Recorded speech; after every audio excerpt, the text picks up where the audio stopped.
Gildan Media presents Your Coach in a Box, affordable life-changing audio programs.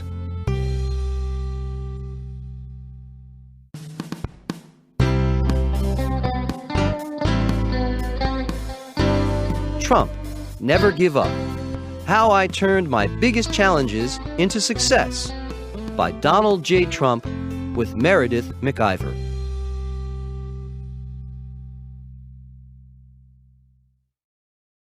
Introduction. What goes through my mind when I hear the word no? This book is about a subject near and dear to my heart, never giving up.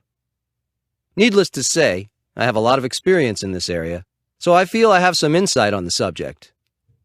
I've written a number of books already, and I don't need the money, but it's a subject I feel strongly enough about to take the time to write about it. The first big no that hit me came when I was first starting out in Manhattan in the 1970s, and everyone, I mean everyone, told me that it was a terrible time for real estate.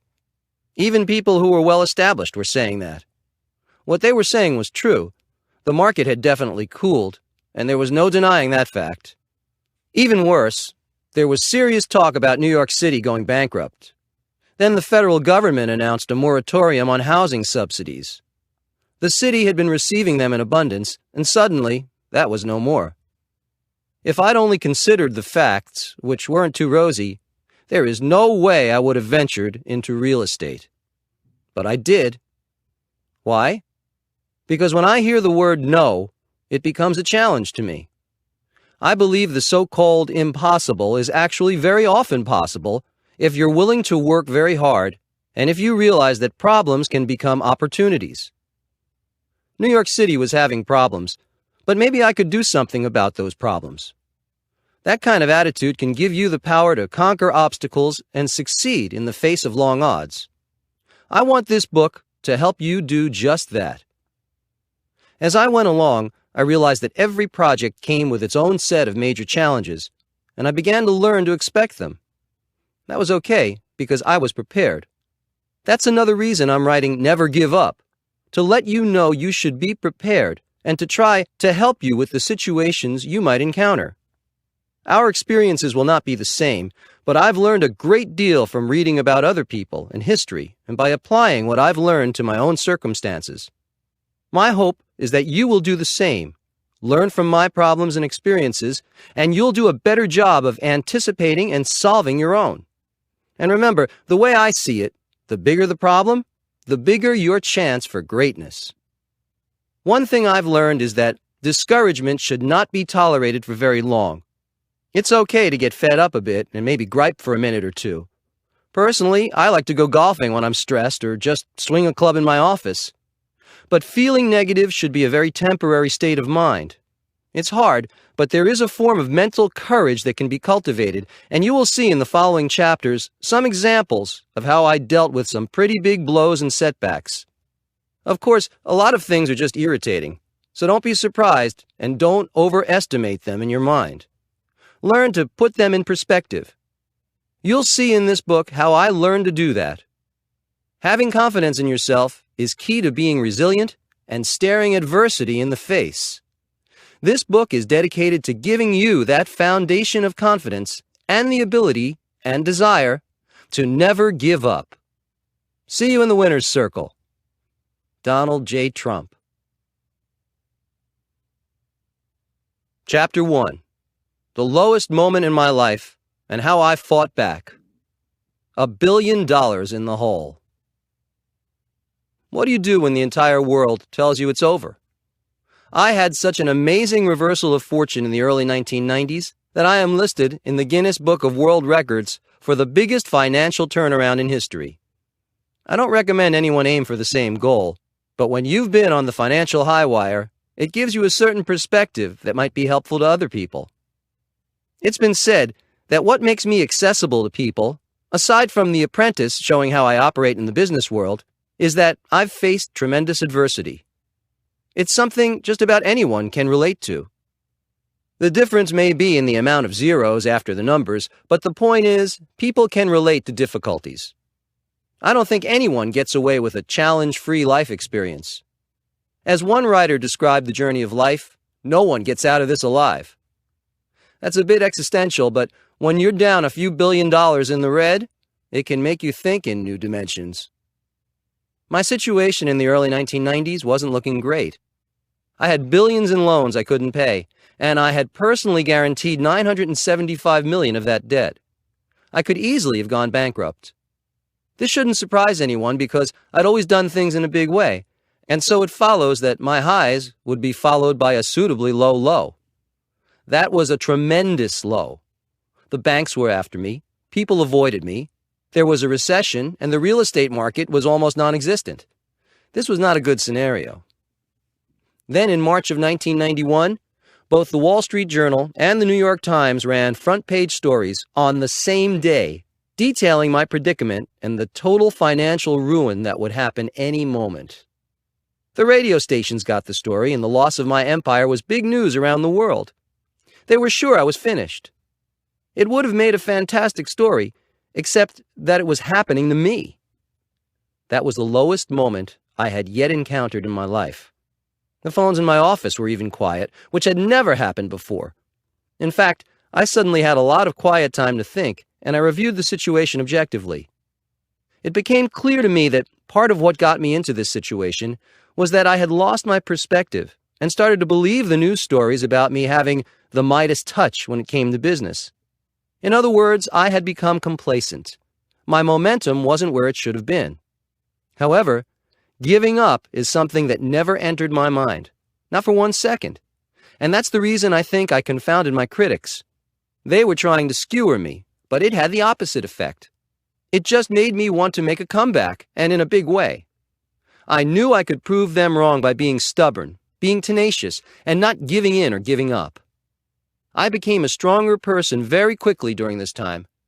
I'm not advising you to ask for the same pressure, but know that if you're met with some setbacks, refusing to give up is probably your best strategy. What gave me this fortitude? I'm not sure, but being tossed aside as a has-been or a wash-up by the world press might have had something to do with it. I'd also already learned that problems are often opportunities in disguise. I began to see my situation, believe it or not, as a great opportunity. I had a big chance to show the press and my critics and enemies that I was a force to be reckoned with, not a flash-in-the-pan success with no staying power. That's heady incentive, and that's looking at the situation positively. Then there was a turning point, and that turning point was my attitude. My accountants still remember the night they were in the conference room until all hours in the woe-is-us mode, and I suddenly walked in to tell them about all the new projects I had lined up for us. There were a lot of projects, and they were big deals. I was in an exuberant mood, and my descriptions were colorful and optimistic. They thought I had cracked, that maybe I was beginning to hallucinate from the pressure, but I had reached a point where I knew it was time to move forward. It wasn't an act I put on. I was ready. All this financial pressure would be behind us in a short amount of time, I told them. I believed it, too. As it turns out, that was indeed the turning point. All of us decided to focus on the solution and not the problem, right then. That's another important lesson. Focus on the solution, not the problem. It's odd, but in retrospect, I think having a near wipeout made me a better businessman and certainly a better entrepreneur. I really had to think in out-of-the-box ways to keep from being buried alive. I also relied on something I'd like to discuss here: positive thinking. Believe me, it works. It got me to where I am today, which is far richer and more successful than I was before the reversal started for me in the 1990s. Did I ever think I'd be in the Guinness Book of World Records? No. I am, though, because of this reversal. It's a fact I'm proud of.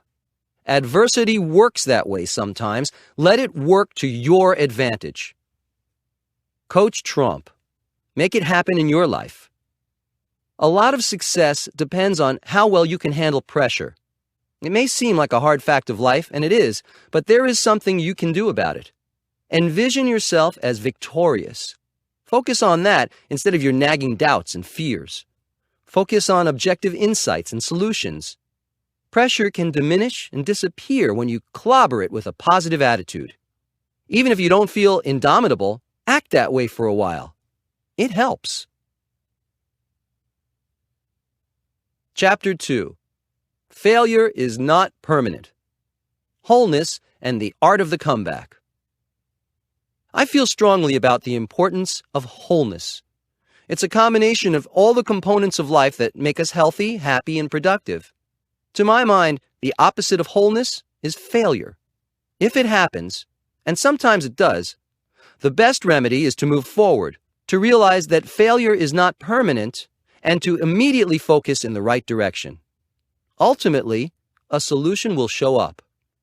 I don't mean to sound like a faith healer, but there is something profound and yet simple about viewing failure as a lack of wholeness. I will also add it's effective. Believing that a negative situation is temporary and wrong will give you the impetus to do something about it, to feel righteous and energetic about fixing it. Being unhappy and unproductive is simply not part of my game plan, and it shouldn't be part of yours either. See a situation as unacceptable, as taking you away from wholeness, and you will be motivated to get out of it as quickly as possible. When I had a financial setback in the early 1990s, I saw it more as an aberration from the norm than as a final sentence. I knew what it was like to be whole, and all I had to do was get back to that place. I felt that a comeback was what was expected of me, and I expected it of myself. All I had to do was take the next step and get my momentum going again, which is what I did. It didn't happen overnight, but eventually things started to sort themselves out. I've seen some people get completely swallowed up by failures. The worst thing you can do to yourself is to believe that bad luck is your due. It isn't. It's not just intelligence or luck that gets us places, it's tenacity in the face of adversity. Some people see problems as bad luck, but I don't. Problems are part of life, and a big part of business. The bigger your business, the bigger your life, the bigger your problems are likely to be. Being prepared for that will save you a lot of emotional turmoil, unnecessary deliberating, and even illness. I've known people who have come back not just from adversity, but from tragedy. There's adversity, and then there's tragedy. Thinking about both is a good way to get an objective view of what you may think your problems are. Your situation may be tough, but you can bet others have had far worse things to deal with. One way to pave your way for a comeback, or for a first victory, is to read about people who have been courageous against long odds. My guess is they felt they had an obligation to succeed, and in some cases, an obligation to survive. That's how I feel. I had the privilege of a great family and a great education, and I am serious about honoring those privileges, which means expecting the best from myself. You can have the same attitude, no matter what your situation or background. When failure comes your way, you must believe that you matter, that you can overcome it, and most importantly, that success is what is expected of you. You'd be surprised at what you can accomplish when that's your attitude. It's not just survival, it's not just success, it is your obligation. A sense of duty toward wholeness will go a long way toward your personal and professional success. What I learned at the time of my worst financial problems is that I was resilient, and that I had this indomitable sense of success that couldn't be taken from me no matter what the newspapers said. That brings me to another level of thought, which is faith. Faith is a bit like wisdom. People can help you along the way with it, but above all, you have to develop it yourself. Faith in yourself can prove to be a very powerful force. Work on it daily. Sometimes, when you're fighting a lonely battle, keeping yourself company with positive reinforcement and faith in yourself can be the invisible power that separates the winners from the losers. Losers give up. In summary, strive for wholeness. Believe in yourself. Keep your momentum at full throttle, and be strong and tough in your resilience.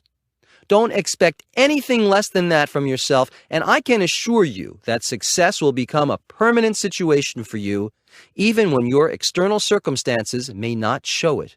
Never give up. Chapter 3. The Apprentice was supposed to be a big mistake. Get the best advice you can, then trust your gut. When reality shows hit the scene a few years back, I found the premise interesting, but I definitely wasn't interested in doing one. Even when I had been approached multiple times to do a show, I found the ideas boring and stupid. To have cameras following me around, to watch me brush my teeth, comb my hair, conduct meetings, and eat lunch at my desk seemed like an unnecessary interference. I turned them all down without a second thought. Then a couple of years later, I was asked by Les Moonves, the head of CBS Entertainment, for permission to film the live finale of Survivor at Wollman Rink in Central Park. After I renovated Wollman Rink, I took control through a long-term lease. I thought it sounded like an interesting idea, so I said yes. When I arrived to see the skating rink transformed into a jungle, I have to admit I was surprised. Then suddenly, a young man appeared and introduced himself to me. It was Mark Burnett, and I told him I knew who he was, so the introductions weren't necessary. Mark quickly went on to ask me for a meeting to discuss a new idea he had. I said, fine.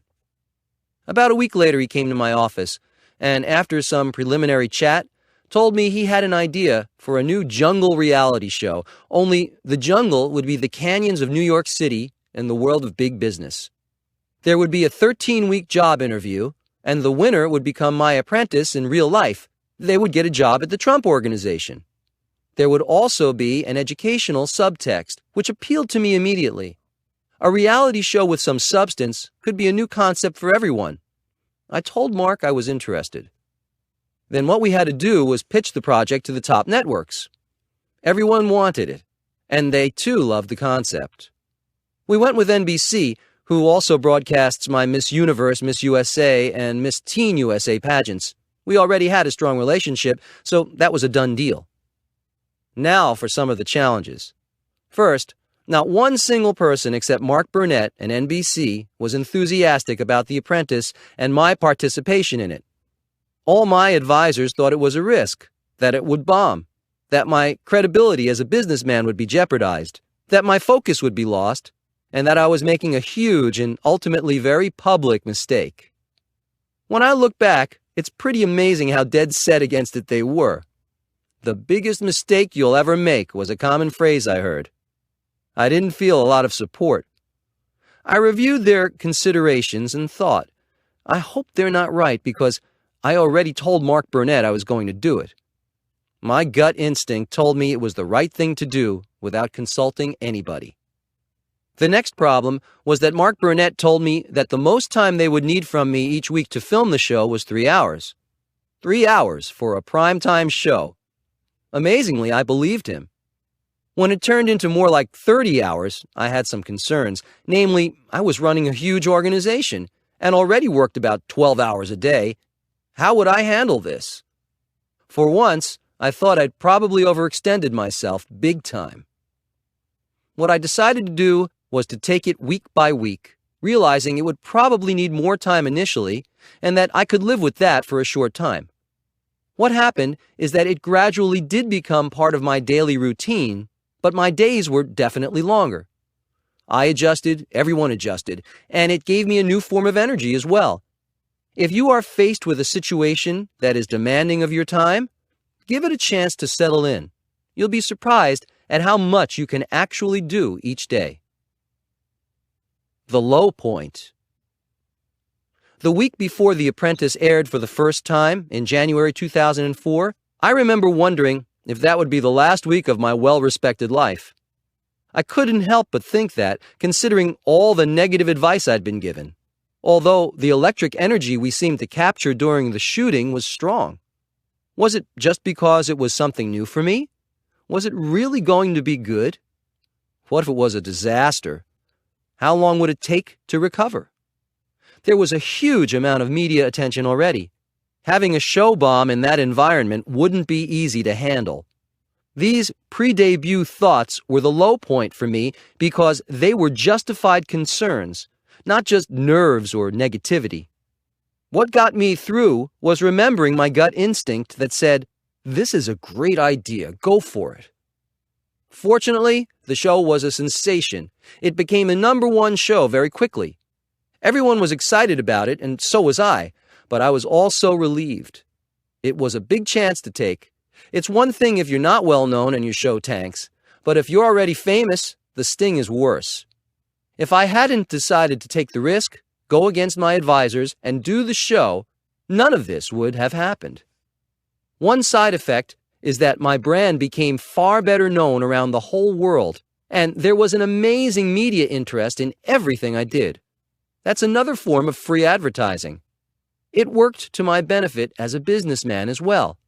So, when I advise you to take risks, there's a reason for it. Coach Trump. Make it happen in your life. I often tell people that I listen to everyone, but the decision will ultimately be mine. That's a good way to be in life and in business. Listen to others, but never negate your own instincts. If I'd listened to everyone, The Apprentice never would have happened. We've had 6 great seasons, and we're getting to tape the 7th now. It continues to be a tremendous experience for me and for everyone involved. Not bad for a big mistake. However, when you do take risks, since they won't always work out, you better make sure the upside is big. Chapter 4. Is this a blip or a catastrophe? Be prepared for things that happen outside your game plan. The second tallest building in North America. We've all heard of the Chicago Sun-Times. What you might not know is that they had the best site in the city, right on the river at North Wabash, next to the landmark Wrigley Building. I wanted it for my Trump International Hotel and Tower, Chicago, and I got it. It's a fantastic location, and if you visit Chicago and take the architectural boat tour of the city, you'll see what I mean. When the building comes into sight, it can take your breath away. And that's whether it's windy or not, even though it's only partially finished and won't be completed until 2009. Because of the fantastic asymmetrical shape, the building dominates the view from the Michigan Avenue Bridge and nearby West Wacker Drive. If you visit it, you'll see why we've spent so much time and effort on this building. My plan for the Chicago building began in 2000, and it was announced that it would be the world's tallest building. I was very excited about this prospect, and I knew I could get it done, and get it done brilliantly. However, after the terrorist attacks of September 11, 2001, I had the plans scaled down. Much as I wanted to build the tallest building, I don't think making a building a potential target is a smart idea. So we changed the plan a bit. That was the beginning of a few changes, in fact. We had Skidmore, Owings & Merrill as the building's architect, and they built over 50 models before we decided on something we all liked.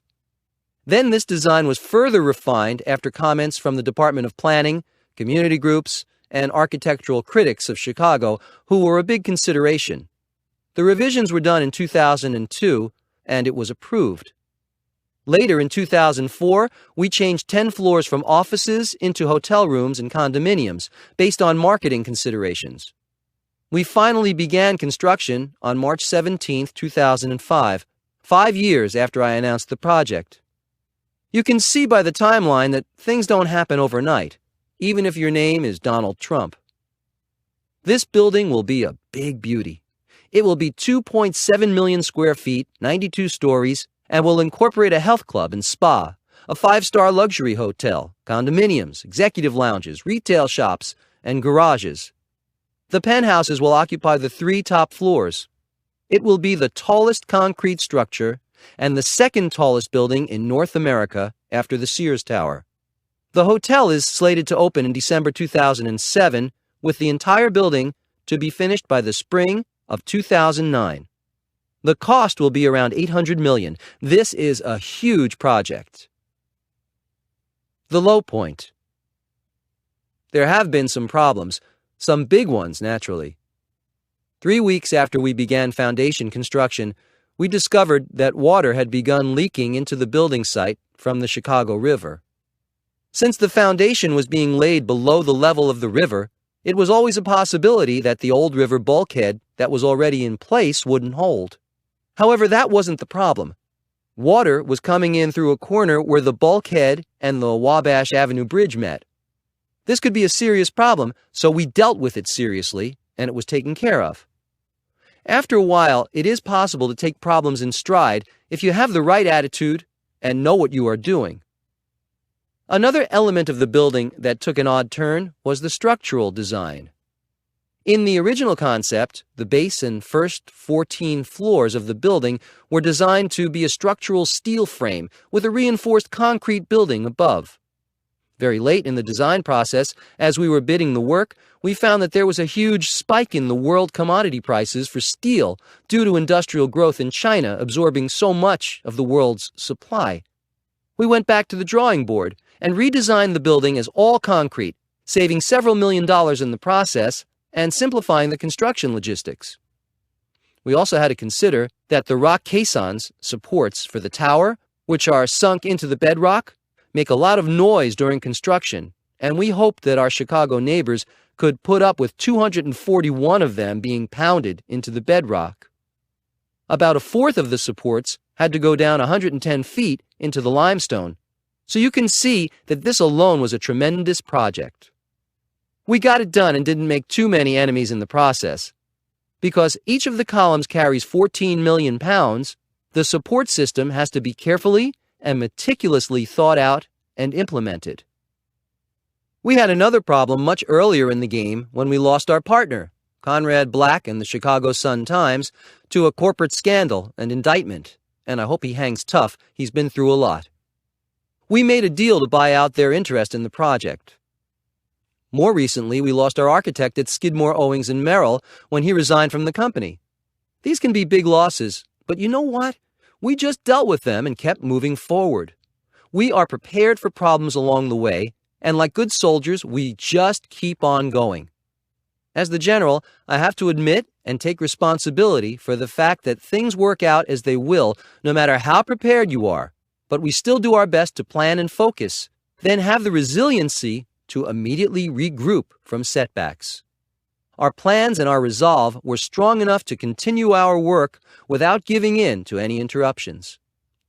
There are bright sides to things, too. For example, we saved over $1 million by reusing the Old River bulkhead from the Sun-Times building.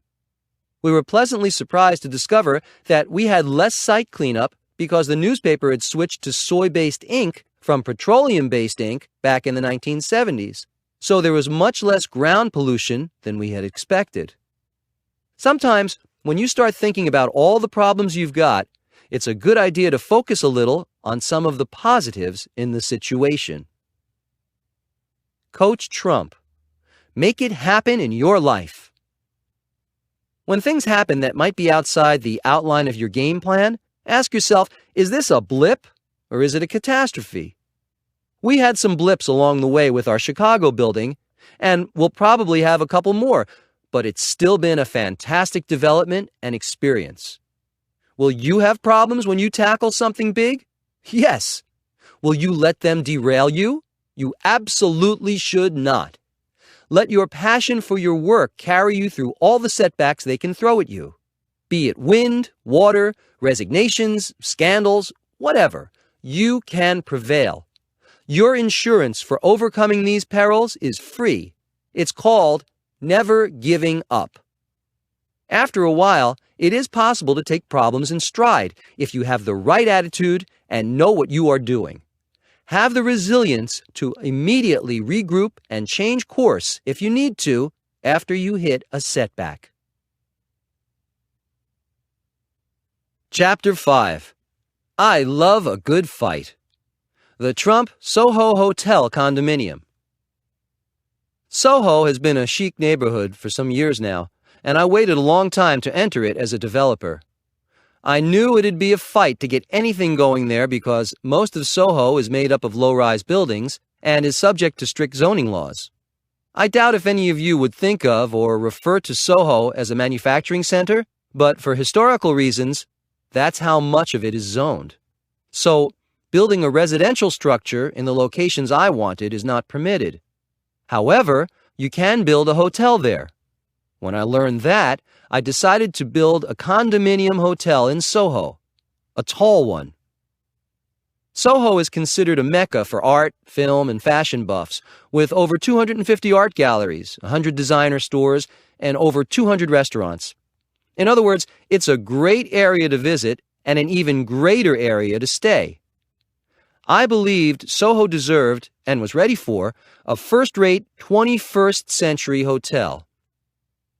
The 45-story, $450 million tower I hoped to build with my partners Bayrock Group and the Saper organization was, of course, met with a fury of opposition from local community activists and the politicians that represent them. I wouldn't let that stop us. I announced my intention on June 6, 2006, on The Apprentice. Despite everything that ensued, on May 8, 2007, I'm pleased to report we were approved by city officials to erect this condo hotel. Along the way, we had a few problems to deal with, which was not a huge surprise. The biggest obstacle was the height of the building. Soho is a low-rise neighborhood, and this project would significantly alter the skyline. It would be the tallest building between Midtown and the financial district. It's not that Soho isn't zoned for tall buildings. It is, but none have ever been built. We wanted to change that. There were air rights, laws, the right to build higher, already in place that made it perfectly legal to build a high-rise. In fact, we added several floors to the hotel's design by buying the air rights from the neighboring properties. Although we had the right to build a hotel with the height we wanted, the fact that no one had done it before worked against us. The project was the first time New York City's Department of Buildings had to consider a condominium hotel in one of New York City's manufacturing districts, which do not permit residential use. The city's antiquated zoning laws and the local residents together created formidable obstacles. New York City, unlike many other major U.S. destination cities, had never before been confronted with a hotel comprised entirely of condominiums.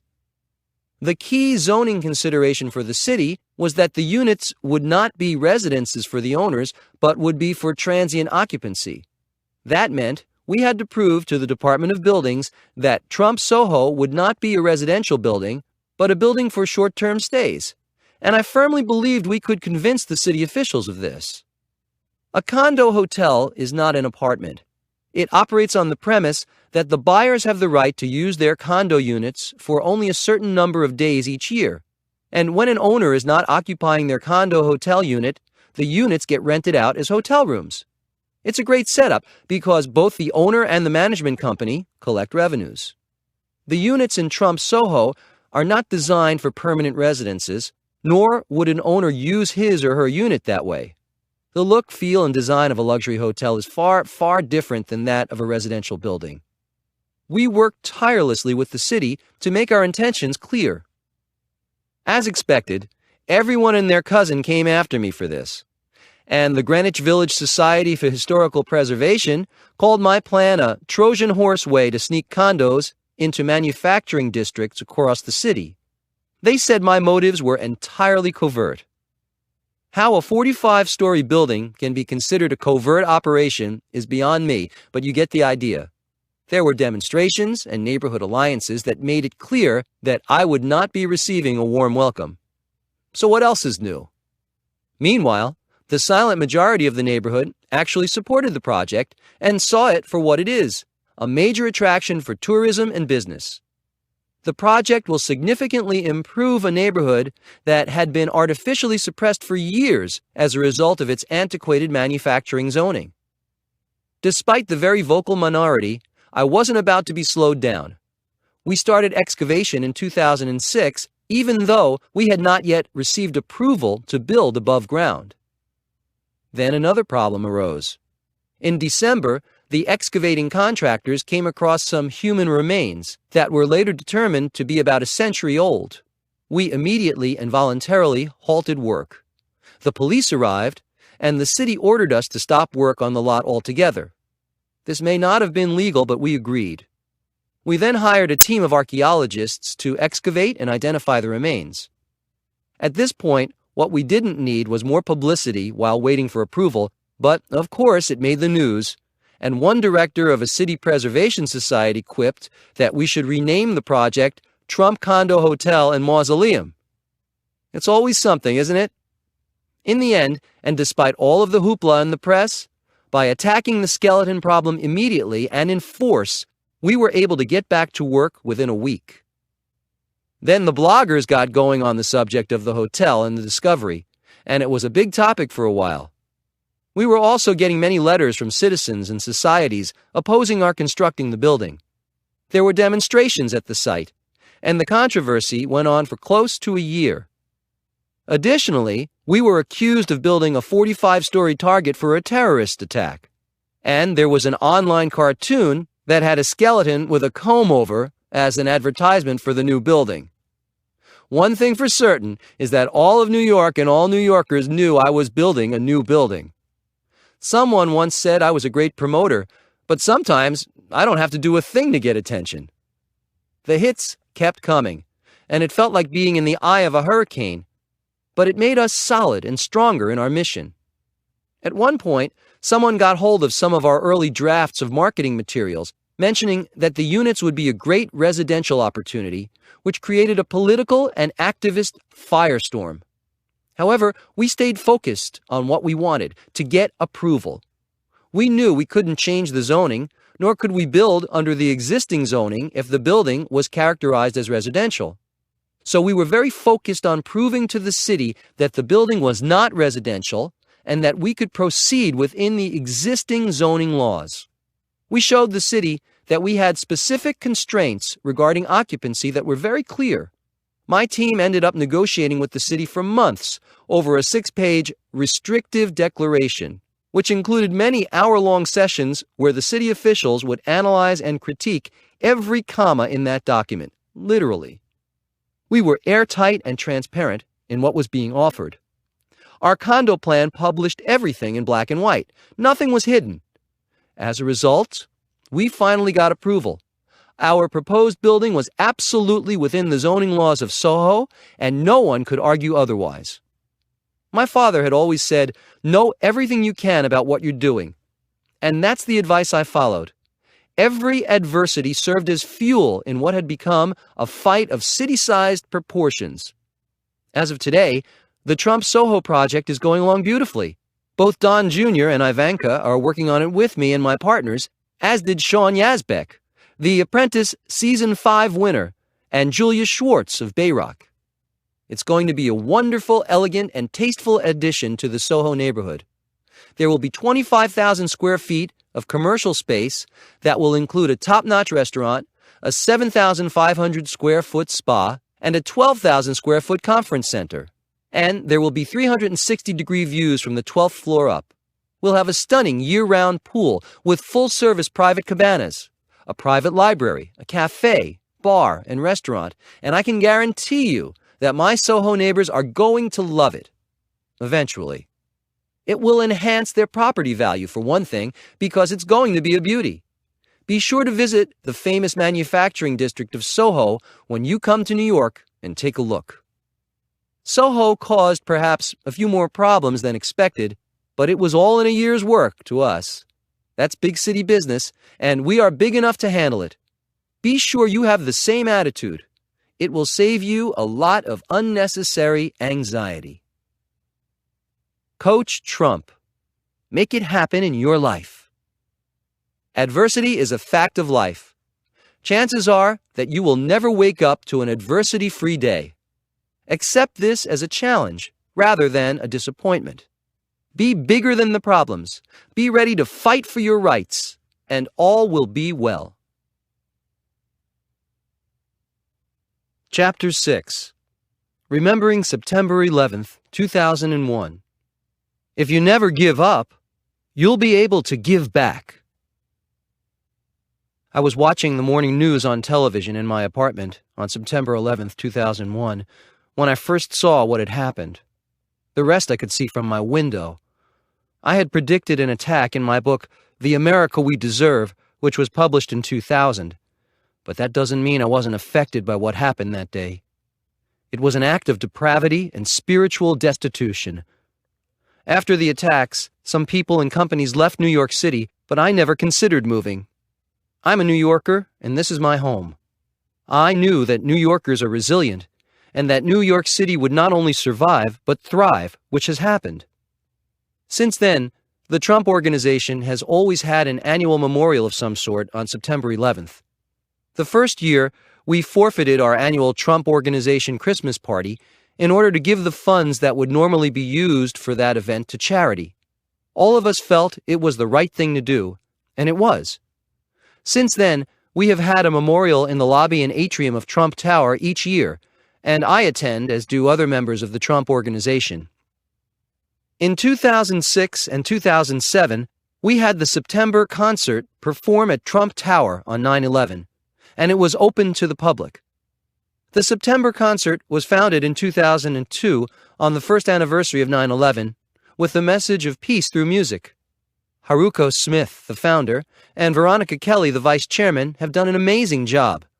My son Eric introduces the concert, and all of us attend. It's a meaningful celebration and a positive response to a day that shouldn't be forgotten. It takes time for us to help coordinate this event and to make the space available in our very busy building, but it is worth every minute of it. That's just one example of why it pays to never give up. You'll eventually be in a position to give back. I host many charity events at my golf courses and have the annual Red Cross Ball at my Mar-a-Lago club in Palm Beach. These events don't just happen, they require a lot of planning, and that means time and effort, not to mention money. Owning properties is a lot more than just ownership. It's about making them useful. If you plan to go into real estate just to make money or to feel powerful, that's not enough.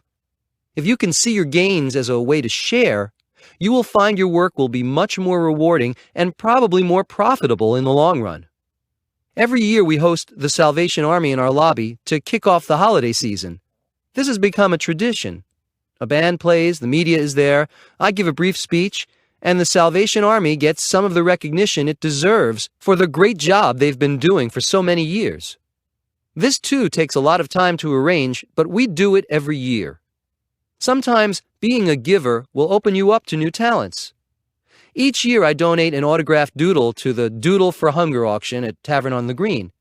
It's a great event, and contributors have included Sting, Muhammad Ali, Larry King, Al Pacino, Billy Joel, Valentino, Bill Cosby, Paul McCartney, Kirk Douglas, Martina Navratilova, Peter Max, Bette Midler, Jack Nicklaus, Cindy Crawford, and many other distinguished people. It takes me a few minutes to draw something. In my case, it's usually a building or a cityscape of skyscrapers, and then sign my name, but it raises thousands of dollars to help the hungry in New York through the Capuchin Food Pantries Ministry. The auction was an innovative idea that has helped many people, and I don't mind spending a little time for a very good cause. Art may not be my strong point, but the end result is help for people who need it. I can remember a friend who asked me why I had so many charity events at my properties. He seemed perplexed that I would do this because it wasn't really necessary, and he knew how much time it required. I said to him, "Because I can." Believe me, those are powerful words, with an equally powerful feeling to go along with them.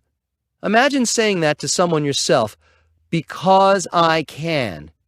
It's a great feeling, and it makes all the work that went into acquiring and developing those beautiful properties and buildings worth it. We've all seen bad situations that we'd like to be able to help. Being successful allows you to help in a big way. That's another reason to keep at it. Knowing you're going to be able to give back more if you succeed is a wonderful incentive to keep going. If you never give up, you'll be able to give back. And that's something to remember. Chapter 7. Expect problems, and you'll be ready when they come. Getting Trump Tower off the ground. Trump Tower was my first huge success, and I will always love this building. It makes me feel great that it's now the number 3 tourist destination in New York City. Trump Tower has been famous for so long that most people think it's just always been here, or that it just appeared one day on the Midtown skyline of New York City. I can tell you that is not the case. In fact, people are always surprised to hear that I almost named it Tiffany Tower, and there are many other background incidents that made the construction of this landmark building particularly challenging. If you think putting up this tower was a magical occurrence, even for a developer like me, you've got some interesting listening ahead of you, especially if you enjoy labyrinth stories. Robert Moses, a great figure in the history of New York City, said something that stayed with me the entire time I was attempting to get Trump Tower started and finished. You can't make an omelet without breaking eggs. Sometimes I felt like changing it to say, you can't build a skyscraper without breaking a few heads. Nothing was easy from day one. To begin the saga, it took me almost 3 years to even get a response from the man who controlled the land I wanted to buy. I made calls and wrote letter after letter. I learned a lot about persistence, but I also learned that if you are passionate about something, receiving zero encouragement still won't discourage you. I just plain wouldn't give up. When the site eventually became available, I realized that my letters had helped. The site where I wanted to build Trump Tower was adjacent to Tiffany's. Further down the line, I needed to convince Tiffany's to let me buy their air rights, their right to build a tall skyscraper on top of their store for $5 million. That would prevent anyone from being able to rip down the Tiffany's building and put up a tower that would block my views. I would be able to build a tower with soaring picture windows versus tiny ones, an aesthetic consideration that was of utmost importance. In order to get the zoning variance I needed from the city of New York, I had to know whether I'd have the air rights. The man in charge of this told me he liked my idea and my price, but that he was going on vacation for a month and would get back to me. In a month's time, I would have done a lot of zoning work as well as architectural work, and if I wasn't sure of getting the air rights, I would be wasting a lot of time and work. Fortunately for me, I was dealing with a real gentleman, Walter Hoving, and he told me that his word was good, period. In fact, he seemed insulted that I would question his decision and his word. Once in a while, but not often, you run into someone as honorable as that. Now that I had Tiffany's air rights, I needed one more parcel, which was a tiny site along 57th Street adjacent to Tiffany's. This was required by another New York City zoning regulation. You have to have a minimum of 30 feet of open space, like a rear yard, behind any building. Without this piece of property, I would have had to cut the rear yard out of the building we'd already designed. It turned out that this piece of property was owned by Leonard Candell, who was as honorable as Walter Hoving. However, he didn't want to part with his land. He wasn't a seller and he wouldn't budge. Until one day I found a bonus in the paperwork for my Tiffany deal. It included a clause that gave Tiffany an option to buy the Candell property within a certain time frame because it was adjacent to Tiffany. Maybe something could be worked out with Candell after all. By now, I realized what I was trying to do was never going to be easy. Every door required a lot of work just to get it cracked open to begin with. Robert Moses's quote would surface again in my mind, and I would just keep going. It helps to expect problems because then, in a sense, you're ready for them and not thrown off balance. It's good to remind yourself of that, daily if necessary.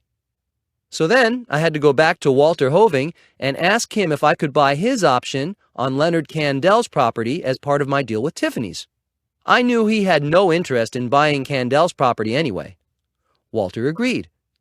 However, Leonard said the option belonged to Tiffany and was not transferable. He might have been right. It was also possible that if I sued over this question, I might win the right to exercise the option. So I explained the possibility of litigation to Leonard, and in less than half an hour, we managed to make a deal that was good for both of us. I would withdraw my exercise of the option, and Leonard would agree to extend my lease on his site from 20 years to 100 years, which was enough time to make it financeable. Also in the lease, he eliminated any prohibitions against rezoning. Leonard and I remained friends, and I was allowed to continue on my quest to build Trump Tower. I still didn't have a final contract with Genesco, the company that owned Bonwit Teller, the store that was sitting on the property where I wanted to build Trump Tower. We'd managed to keep the whole deal completely secret, and were expecting to sign contracts in a couple of months. Word began to leak out, and suddenly, Genesco was inundated with interested buyers, among them Arab investors with oil money. Not surprisingly, Genesco began to try to get out of the deal. However, I had fortunately gotten a one-page letter of intent from Jack Hannigan, who had been brought in by Genesco to save them when they were having difficulties. He had been receiving those letters I'd been writing for 3 years. I let Genesco know that I would litigate and hold up the sale of the Bonwit property for years if they didn't honor our deal. I wasn't even sure if the letter would be legally binding, but I could prove to be a nuisance to them if they reneged. Shortly after this, I got a call from the New York Times, who had heard that I was about to make a deal with Genesco to buy the Bonwit building. We had kept this quiet, but I realized I should take a risk, especially considering that Genesco was faltering on their side of the deal. So I told the reporter that we'd reached an agreement, and I was planning on building a new tower on the Bonwit site. Therefore, the store would be closed, most likely, in a few months. The article appeared the next morning, and I was hoping it would put some pressure on Genesco. What happened is something I hadn't counted on. As soon as the article appeared, all of Bonwit's employees went over to Bergdorf Goodman, Saks Fifth Avenue, and Bloomingdale's to hunt for new jobs, and as a result, Bonwit was having trouble running their store. 5 days later, I had the contract signed with Genesco. We hadn't even gotten close to construction yet. This is a good example of the perseverance you need and some of the obstacles that can arise when you're trying to do something great.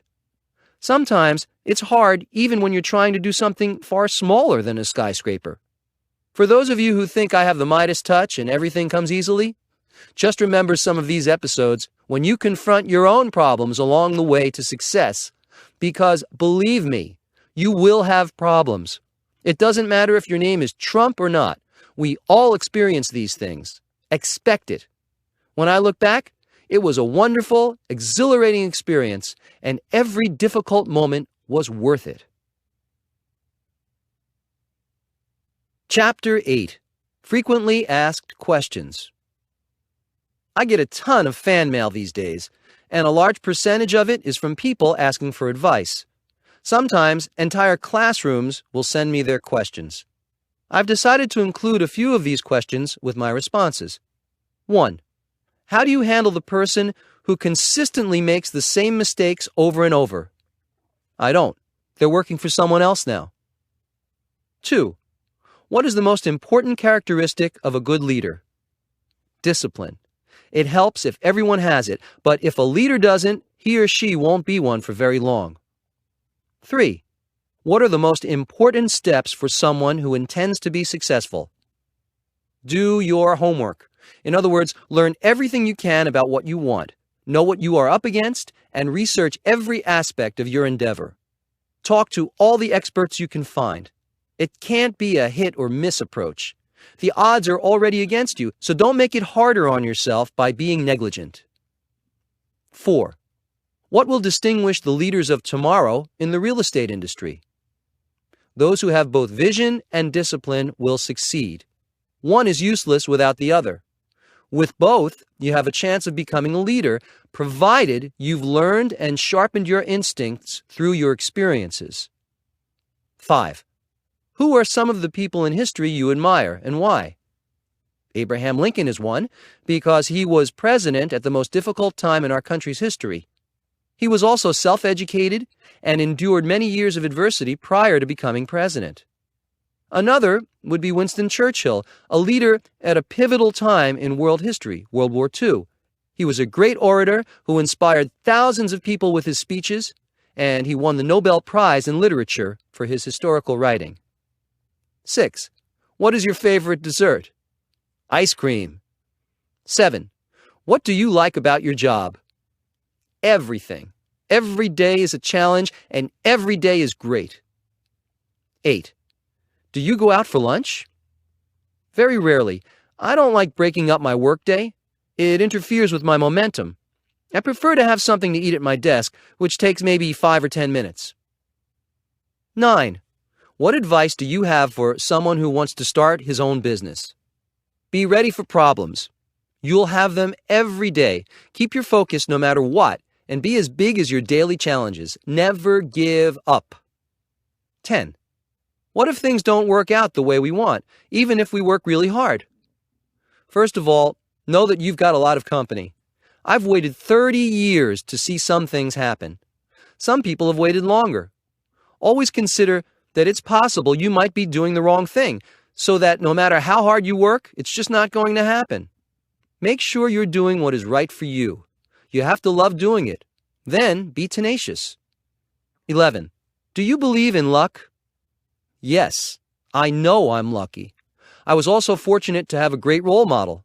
I worked around my father from an early age and I learned a lot from him. 12. What did you want to be when you were a kid? I wanted to be either a baseball player or a builder. I liked to build skyscrapers with my building blocks.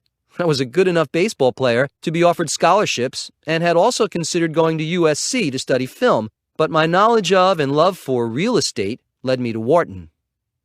13. Where do you get your ideas? The world inspires me, and keeping up with world events can give you a lot of ideas.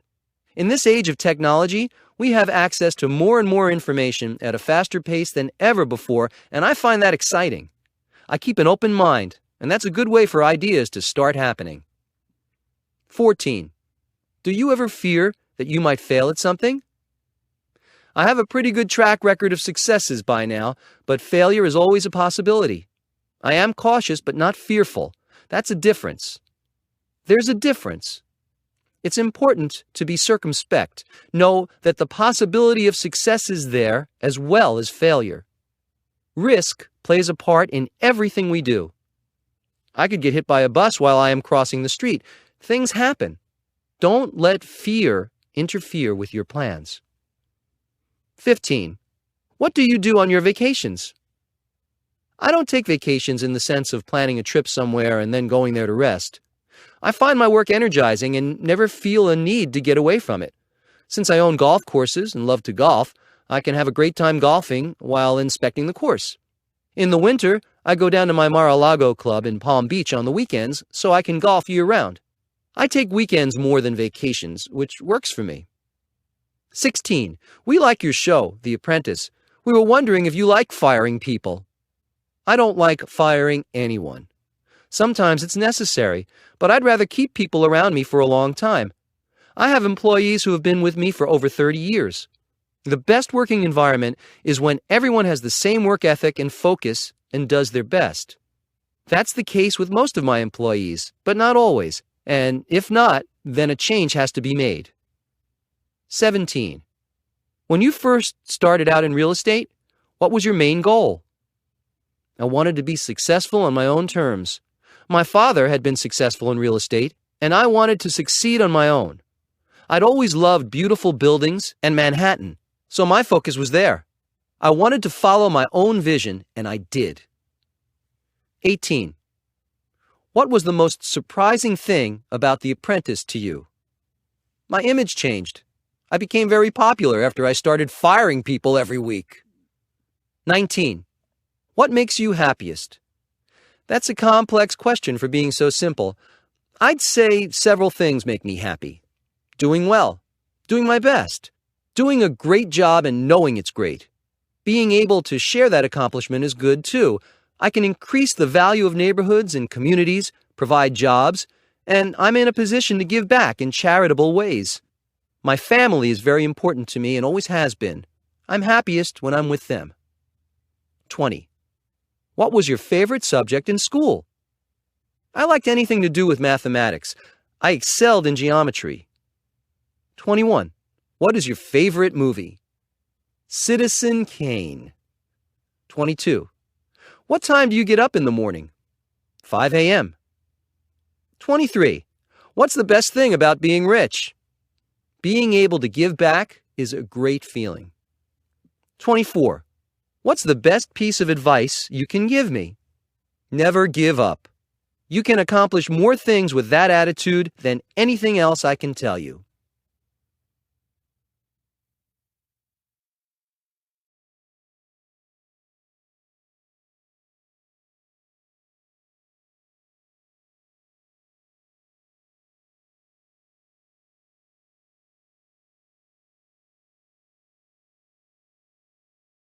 Chapter 9. When the other side expects a duel, offer a partnership. Trump International Golf Links, Scotland. I have always been interested in building a golf course in Scotland for two very good reasons, aside from the spectacular beauty of that country. My mother was born there, and Scotland is the birthplace of golf. Golf has been an important part of my life, and needless to say, so was my mother. I spent 5 years reviewing sites, and I turned down over 200 possibilities for development throughout Europe. I was waiting patiently for the right place when I saw the links land at Many Estate, which is in northeast Scotland's Grampian region.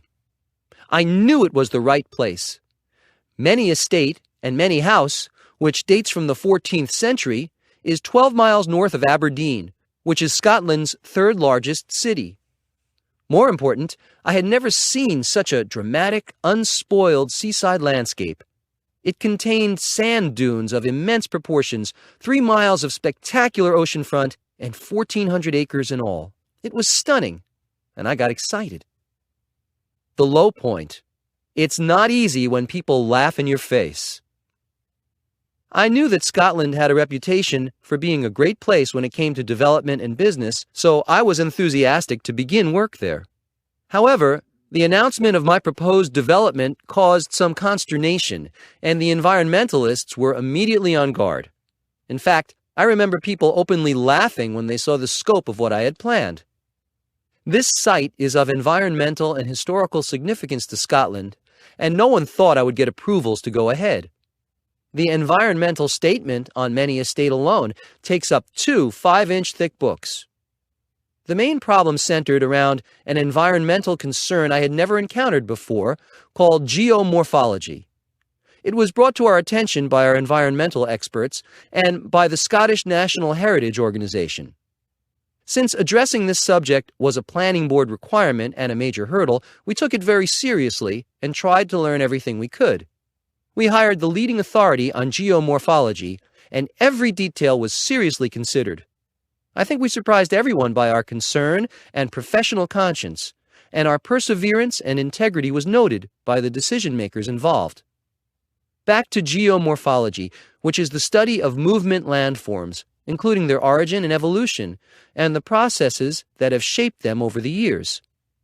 The remarkable sand dunes found on the Many Estate are a restricted area comprising a total of 25 acres of land. They move by natural forces, which can spell disaster for a golf course. We looked at maps from many years ago and saw how the entire 25 acres of dunes had literally moved to a different location by nature's force. And so, we knew the environmental concerns and ours were valid. We did extensive research on this problem and discovered the dunes could be stabilized by planting beds of marram grass, whose root system allows it to thrive in windswept and harsh climates. This grass protects the sand dunes and also adds another dimension of natural beauty to the landscape. In addition, based on our environmental research, we made many other recommendations to improve and protect the local wildlife.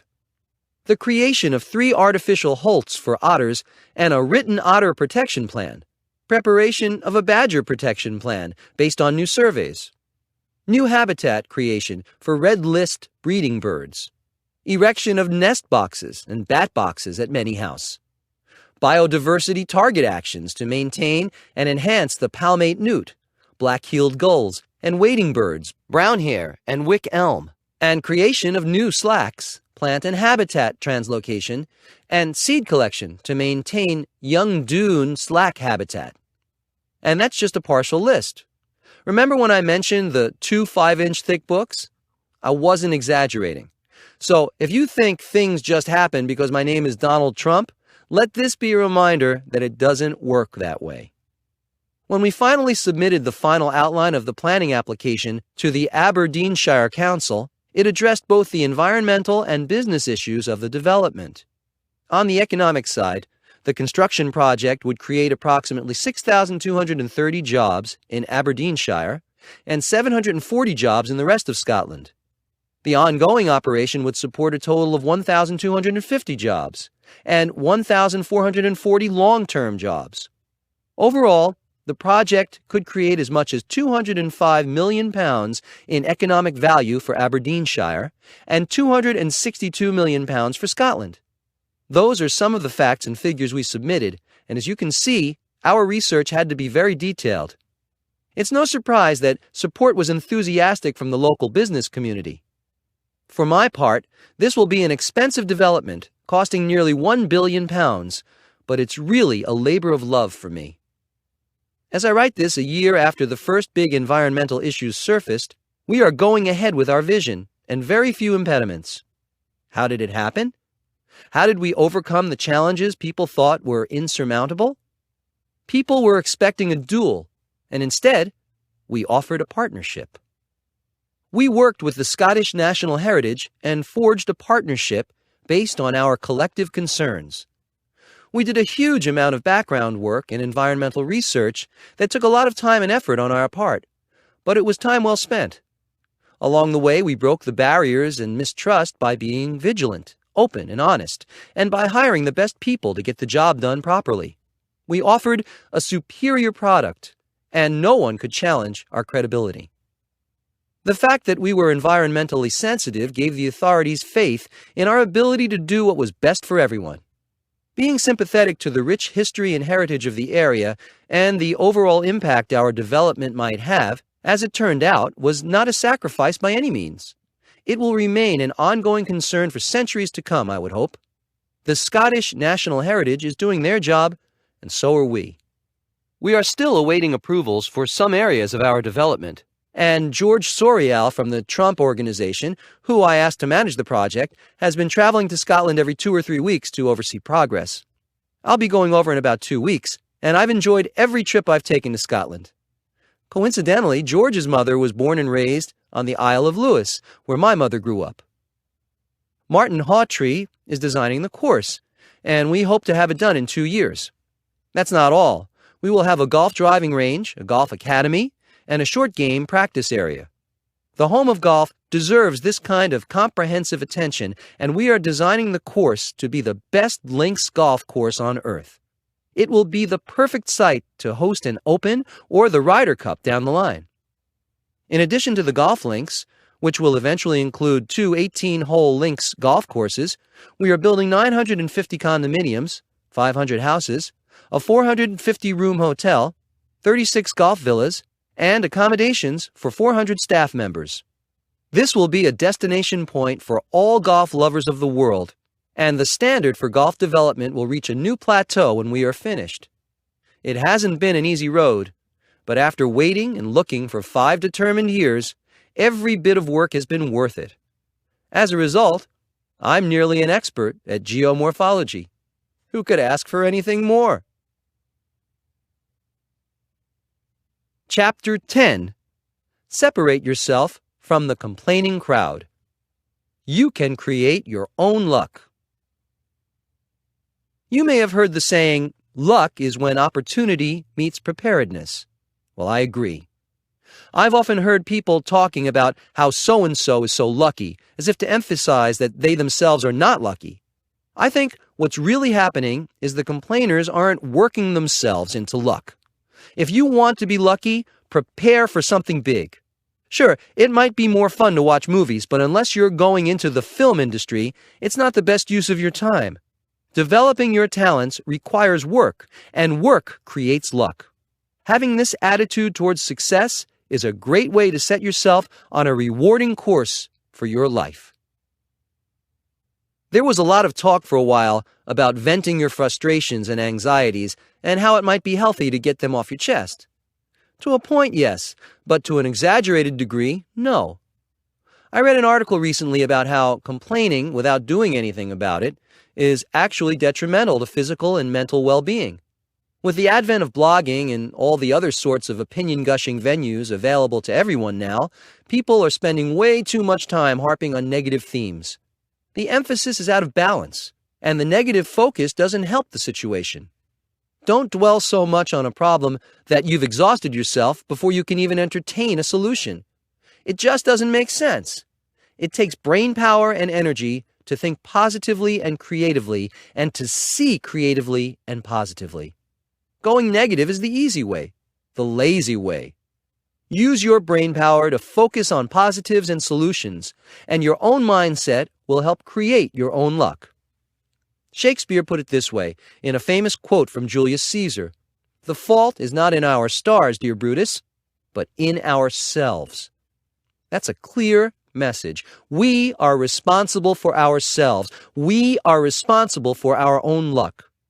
What an empowering thought. If you see responsibility as a bum deal, then you are not seeing it for what it really is, a great opportunity. Let's say you're facing some big challenge today. I can tell you right now, you've got a lot of company. What will separate you from the complaining crowd will be how you choose to look at your situation. If you believe you are in control of it, and you are, you will know exactly who to look for when you need help. Yourself. You could be your greatest discovery yet for success, luck, power, and happiness. When I encountered enormous financial challenges back in the 1990s, I was mature enough to assume responsibility and know that the problem was mine. I knew it wouldn't do any good to blame other people. That would be a waste of time, and that's one kind of loss I don't like. Time is something that cannot be replaced. If you find yourself slipping into the blaming others mode, get out of it quickly. Give luck the chance it needs to play itself out in your life. No one can do it for you. As soon as you discover that luck is yours to create, you'll be thinking and seeing things in a whole new way. So work hard, have fun, and good luck. Chapter 11. Sometimes you have to swallow your pride. Trump International Hotel and Tower, New York. We've all heard of beauty makeovers. Sometimes the results are amazing. I like to do the same thing with buildings. Sometimes it requires more innovation to improve things in a big way than to build something new. The challenges can be more complex, which is why a lot of developers are quick to tear down existing structures and start over with a site. I have a few good examples of buildings and businesses that were worth salvaging, and they have turned out to be resounding successes. The first thing to keep in mind is that you have to be resolved not to give up in the face of more problems than you might normally encounter. Trump International Hotel and Tower is located at 1 Central Park West, fantastic location with unobstructed views of the park. It has been rated the #1 hotel in Travel and Leisure and the New York Post. What a lot of people don't know is that it was formerly the Gulf and Western Paramount building. It was owned by General Electric, which had Jack Welch, John Myers, and Dale Frey at the helm, and it was an office building. It really stands out because it's one of the few tall towers on the west side. It went up in the early 1960s, just before zoning laws were passed that would prohibit such a tall building at that location. This building managed to attract a lot of attention, not just because of its height, but because of some construction problems that had the tenants on edge. For one thing, it swayed in the wind and would flex at the top with winds of only 15 miles per hour. All buildings have some flexibility, but this was an exceptional situation. Elevators would stop, and some tenants even said they felt seasick. Once, when there was a high wind, the upper windows fell out. These episodes were legendary. Let's just say this building had some problems, some pretty major problems. Also, it was not constructed very well because the outside curtain was made of glass and cheap aluminum, and it was chock full of asbestos. The good news was that the building structure was classic and had wonderfully high ceilings. It was worth saving for those important reasons alone. When I heard this building was for sale, I called Dale Frey and asked to meet him. That's when I found out he was receiving calls from many major developers around the country. I would have a lot of competition. However, I arranged for a meeting and I explained that if the building was completely demolished, it could only be rebuilt as a 19-story building versus the 52 fabulous stories that it was. That alone was a big reason to see what could be salvaged, but it would require a lot of research, which I immediately started doing. What I suggested was that the steel structure could be strengthened, and the high ceilings would be ideal for a residential building, which was also a hotter item in the market than a business space would be. This was the perfect location for a luxury residential building. General Electric seemed impressed with my ideas, and I felt good about their positive reaction to everything I had presented. My only concern at this point was that I was just emerging from some financial problems, so they might be hesitant to take a chance on me. What happened next came as a shock. Dale Frey called to tell me that while he liked my plans a lot, they were putting the job out to bid. They would ask some of the biggest real estate firms in the country to put in a bid, and he hoped I'd be among them. I was astonished by this because I had spent a lot of time on my concept and had explained it to them personally. Now I had to start over and bid like a newcomer on the project.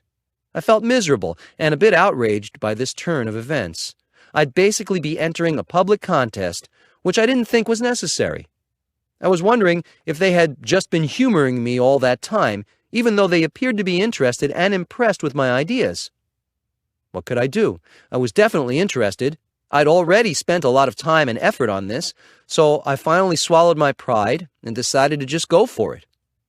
I like challenges, and this had become an even bigger one. Not that I was happy about it. So I worked on a fantastic and detailed presentation. When I say put everything into what you're doing, this was a good example. It seemed like ages, but General Electric finally called to say they were going with me. Being chosen by this power group to develop this incredible site was wonderful news. Trump International Hotel and Tower would become a reality. It made all the aggravation of the process worth it. Dale Fry and John Myers at GE made it possible. They are great guys. In 1995, we began to demolish the former Gulf and Western Tower. Only the steel structure would remain. I had Philip Johnson lined up as the architect, along with Costas Condylis and Associates, so we were assured of a spectacular as well as elegant building. Philip Johnson had designed the State Theater at Lincoln Center, which is only a few blocks away. This was an important building, and I wanted the very best. That's exactly what all of us got. Trump International Hotel and Tower is now the #1 hotel in New York City. It includes Jean-Georges Restaurant, which is acknowledged as one of the great restaurants of the world. The condominiums in the building stay on the market for a very short time.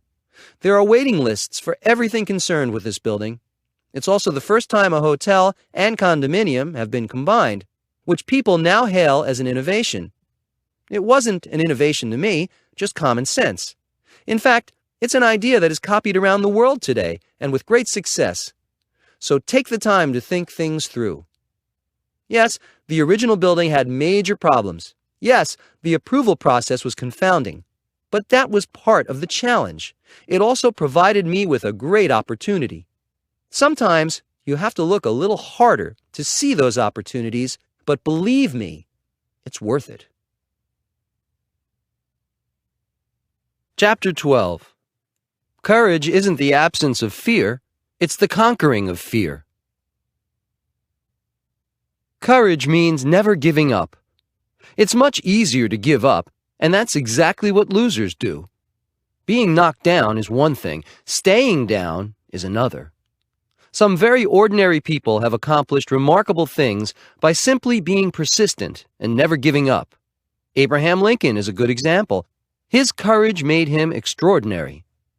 On The Apprentice, the candidates must first go through a grueling audition process. There have been millions of applicants, and only a few people are chosen. Those aren't terrific odds. That's why I firmly believe that there are no losers on that show. The people who try out for the program show great courage to begin with. They are all winners. Being fired in front of millions of people isn't easy, but that's part of the deal, and they persist anyway. Most of them say the experience was worth everything they put into it, whether they won or not. Hemingway wrote the now familiar phrase, "Courage is grace under pressure." Think about it. Some days we are faced with challenges that we'd rather not have to deal with, but we get up and deal with them anyway. That's courage. It requires a certain poise. Maybe it's not heroic. Maybe every day isn't going to bring a calamitous situation, but it's an example of bravery that we can all understand. Self-confidence is a component of courage that we all need. Sometimes we need a push in the right direction. I worked with a young executive who had never done any public speaking, so he decided he wasn't any good at it. He told me so, and I thought to myself, he hasn't even tried public speaking, and he tells me he's no good at it. I had a feeling he'd be good at it. A few months later, when I realized I wouldn't be able to make a dinner engagement that included a short speech, I told him he'd have to step in for me. He told me, "I don't do public speaking." I said to him, "You do now." End of conversation. do you know what? He's become an accomplished speaker. Courage isn't the absence of fear, it's the conquering of fear. The phenomenon of stage fright is a good example. I read an article recently about how common stage fright is, even among professional actors. There are a lot of very accomplished and famous performers who deal with it regularly, sometimes for decades. They don't let their fear get in the way of their passion. I'm used to speaking in front of tens of thousands of people, and I find it enjoyable, but I've often had people ask me if I get nervous. I don't. I just go out and do it. Winston Churchill was a great orator, but I read that he spent a lot of time developing this skill. He wasn't a natural in the beginning, but he worked at it until he mastered it. He became a powerful and mesmerizing speaker. One of his most famous speeches during World War II included these words: "Never, never, never, never, never, in nothing great or small, large or petty, never give in, except to convictions of honor and good sense. Never yield to force. Never yield to the apparently overwhelming might of the enemy." Churchill and his people were in danger of being bombed out and overrun by the German military when he said that. You might not be experiencing the Blitz, but you can still apply those words of courage to your daily life. There are days when I have so many problems come at me at once that it can seem like the Blitz. I don't give in to them, and neither should you, ever. Another important thing about courage is that it will help you think and act in the right way. It will help you focus on the opportunities in front of you instead of on the problems. Problems are often opportunities coming at us in packaging that isn't what we expect or want. This has happened to me more times than I can count, so when I say I welcome problems, there's a reason for it. Keep your mind flexible and open to creative solutions to your problems. Einstein said, "You can't solve a problem with the same thinking that created the problem." That's a good way to avoid brain cramps as well as find a solution. Back to courage. Remember that fear can be conquered. Know that you are capable of courage and that you are designed to succeed. That's half the battle. Then go full throttle, and the odds will be on your side. Chapter 13. Be passionate. It's the only way to move mountains. Building Trump International Golf Club. When I decided to build my first golf course, I found a good piece of land near my Mar-a-Lago estate in Palm Beach and decided to go all out. I hired Jim Fazio, one of the all-time great golf course designers. When he told me he'd have to move over 3 million cubic yards of dirt to make the relatively flat land into a spectacular course, I didn't blink an eye. I was excited about building my first golf course and ready to move mountains if necessary. I did, however, wonder what I'd gotten myself into once again. Shortly after hearing the 3 million number, he told me it would be necessary to bring in over 5,000 trees and about 1,000 royal palms and over 1,000 coconut trees. Then there would need to be about $2 million worth of little plants to make everything look well-groomed. The water feature for one hole, number 17, would cost close to $3 million and take about 9 months to complete. This was going to be an 18-hole course. I almost started to worry. I knew Jim was giving me straight, well-thought-out numbers for his work. His integrity is legend. This is simply how much it costs to get an extraordinary piece of work done, I told myself. The low point.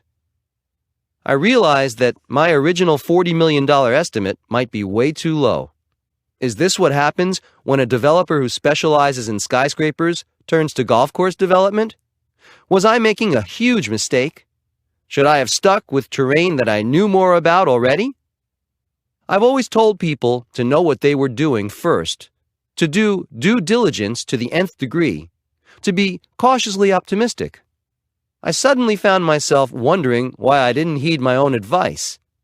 I was facing a lot of new issues where I wasn't yet an expert. However, I was excited about the fact that we were building something outstanding, and that kept me going. Jim Fazio often says that one of the great things about working with me is that I never asked him if we were spending too much money. Instead, I'd ask, "Do you need anything else?"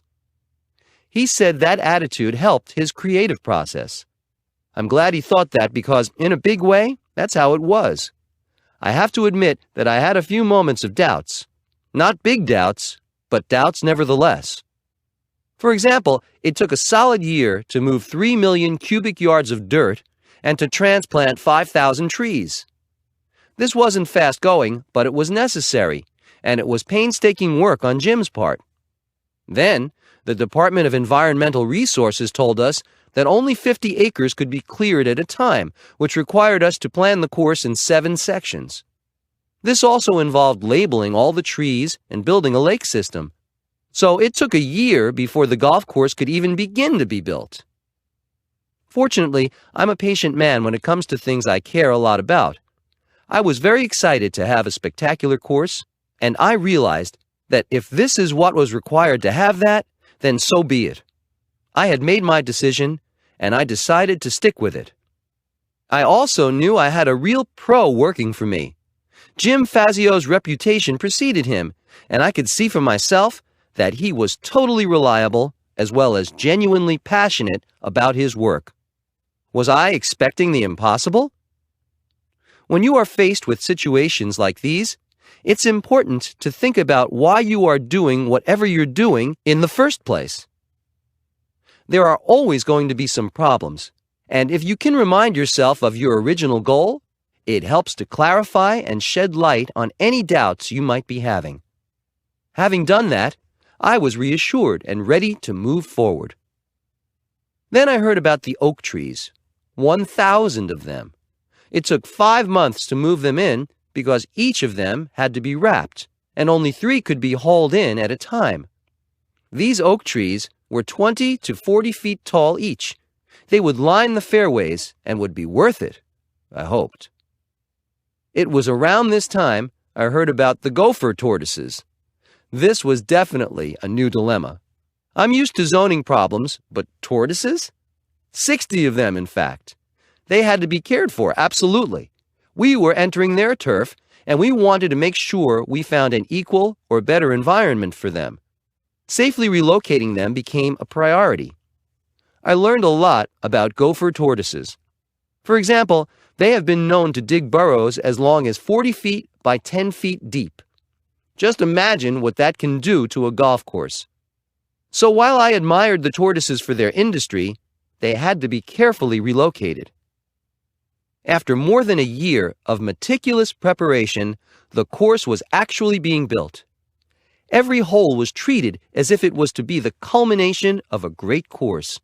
And the end result is that the course is an absolute masterpiece. No other description does it justice. That's what I wanted, and that's what I got. Every tree was worth the time and effort, and believe me, I know about each and every tree. An additional 9-hole course was opened in 2006 to equal acclaim. It has been a resounding success on top of being an extraordinary achievement of design. The success and beauty of Trump International Golf Club set me up for building more golf courses, and all of them have been highly praised and very successful. Each course came with its own set of challenges, but after tackling my first course, I was ready for them. Moving mountains? Moving tortoises? No problem. Coach Trump. Make it happen in your life. My point to you is this. If you are passionate about your endeavors, it will be reflected back to you in your end result. Be sure to get the right people to work with you.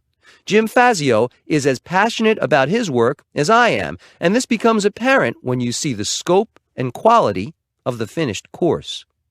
Overcoming tremendous obstacles is all in a day's work if you love what you're doing. Remember that. Chapter 14. If you see big problems, look for big opportunities. Transforming a dilapidated neighborhood into a world-class hotspot. Today, Grand Central Station in New York City is beautiful, both as a site as well as a site. It's in a thriving, well-kept neighborhood. However, in the 1970s, it was a different situation altogether. The area was in the midst of serious decay. It was crummy, run down, and a destination point for no one except those entering and leaving the city as quickly as they possibly could. Who could blame them? If this depressing area truly represented New York City, I'd want to leave too. I'm a New Yorker. I love this city, always have and always will. So this situation merited my attention, and the opportunity, as I saw it, was not just to turn an old hotel into a shiny new one, but to bring up the neighborhood at the same time. It's that think big attitude that I have. Why do one thing when you can accomplish two or more at the same time? The old Commodore Hotel next to Grand Central was in big trouble. It was a disgraceful sight. The people passing by were on their way to good jobs, coming from good homes, and they would continue this daily trek unless the city folded up and went goodbye, which wasn't likely to happen. I knew that the neighborhood was ready for change, and acquiring the Commodore Hotel became a quest. Even my father couldn't believe I was serious. He said, buying the Commodore at a time when even the Chrysler Building is in bankruptcy is like fighting for a seat on the Titanic. He knew it was a risk, and so did I. The flip side was that I knew it was a way to get the city to flourish the way it should. I'd be creating jobs and improving the neighborhood for starters. I wanted it to be beautiful, and that gave me incentive to get through all the problems and negativity surrounding this project. That's a good thing to keep in mind. Use your mind to visualize how things might be as you go along. That can make a plethora of details and setbacks just a part of the plan. About 9 months before I was seriously into negotiations for the hotel, the owner, Penn Central Railroad, spent about $2 million in renovations that had no impact whatsoever.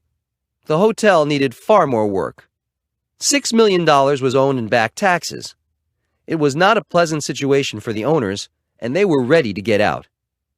Before I could purchase the hotel for $10 million, I had to structure an extremely complex deal with other interested parties. I needed a tax abatement from the city of New York, a commitment from a hotel company with experience running hotels, and financing. This was complicated stuff, and it took several years to negotiate everything. At one point, Penn Central wanted me to pay a non-refundable $250,000 for an exclusive option on the property. I had to stall on that. That was a lot of money for an obviously risky situation. In order to remain in the process but to have more time, I had my lawyers nitpick the contracts and slow everything down. Meanwhile, I looked for a designer who had what it took to make a spectacular building. One young architect named Dare Scott that I contacted was immediately interested. He understood that I wanted to change the dingy hotel completely, to basically wrap it in something new and shiny and give the whole area a new face. Note that I wasn't sure this deal was even going to go through, but because my goal was so clear in my mind, I went ahead and took the time to meet with an architect, as if the project was a done deal. That's positive thinking, but also pragmatic thinking, keeping things moving forward. If one thing doesn't work out, another will. Meantime, I will have met and connected with an architect that I respected and who respected me. If this deal fell through, I'd already know someone to reach out to for the next big project. I hired Dare Scott to do some drawings and asked him to make the presentation look as sleek as possible. I also started to look for an operator for the hotel. The hotel business was new to me at the time, so I needed to find someone with experience, a lot of it, because my proposal was for a 1,400-room hotel with 1.5 million square feet. That's big. I wanted a big operator, and the big names then were Hilton, Hyatt, Sheraton, Holiday Inn, and Ramada Inn. To me, the top of the line was Hyatt. Their hotels were contemporary and light, which would be the perfect antidote to the dark and dreary Commodore. It was also a fact that they didn't have a presence in New York City, though Hilton did. they might be interested. I was correct. They were. I called up the president, and we discussed a partnership. However, he was prone to changing his mind after we'd negotiate, and this was seriously interfering with any progress. So I called another executive at Hyatt who suggested I call the guy who really ran the company, Jay Pritzker of the Pritzker family, who owned a controlling interest in Hyatt. So I did. He seemed eager to meet me and came to New York. We made a deal quickly as equal partners. Hyatt would manage the hotel after I had it built. I was thrilled. We announced it to the press in May of 1975.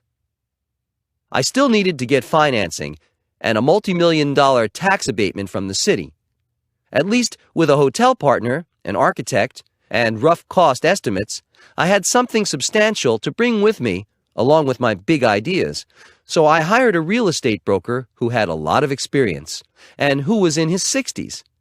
I was only 27 years old at this time, and having a mature, accomplished presence with me worked to my advantage. We'd be making the pitch together for financing, and we'd make a good pair. That's a good point to remember. Get the right people to work with you.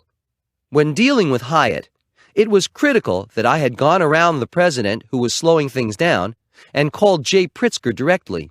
Now, finding a dedicated broker who added the right balance to my image was a smart move.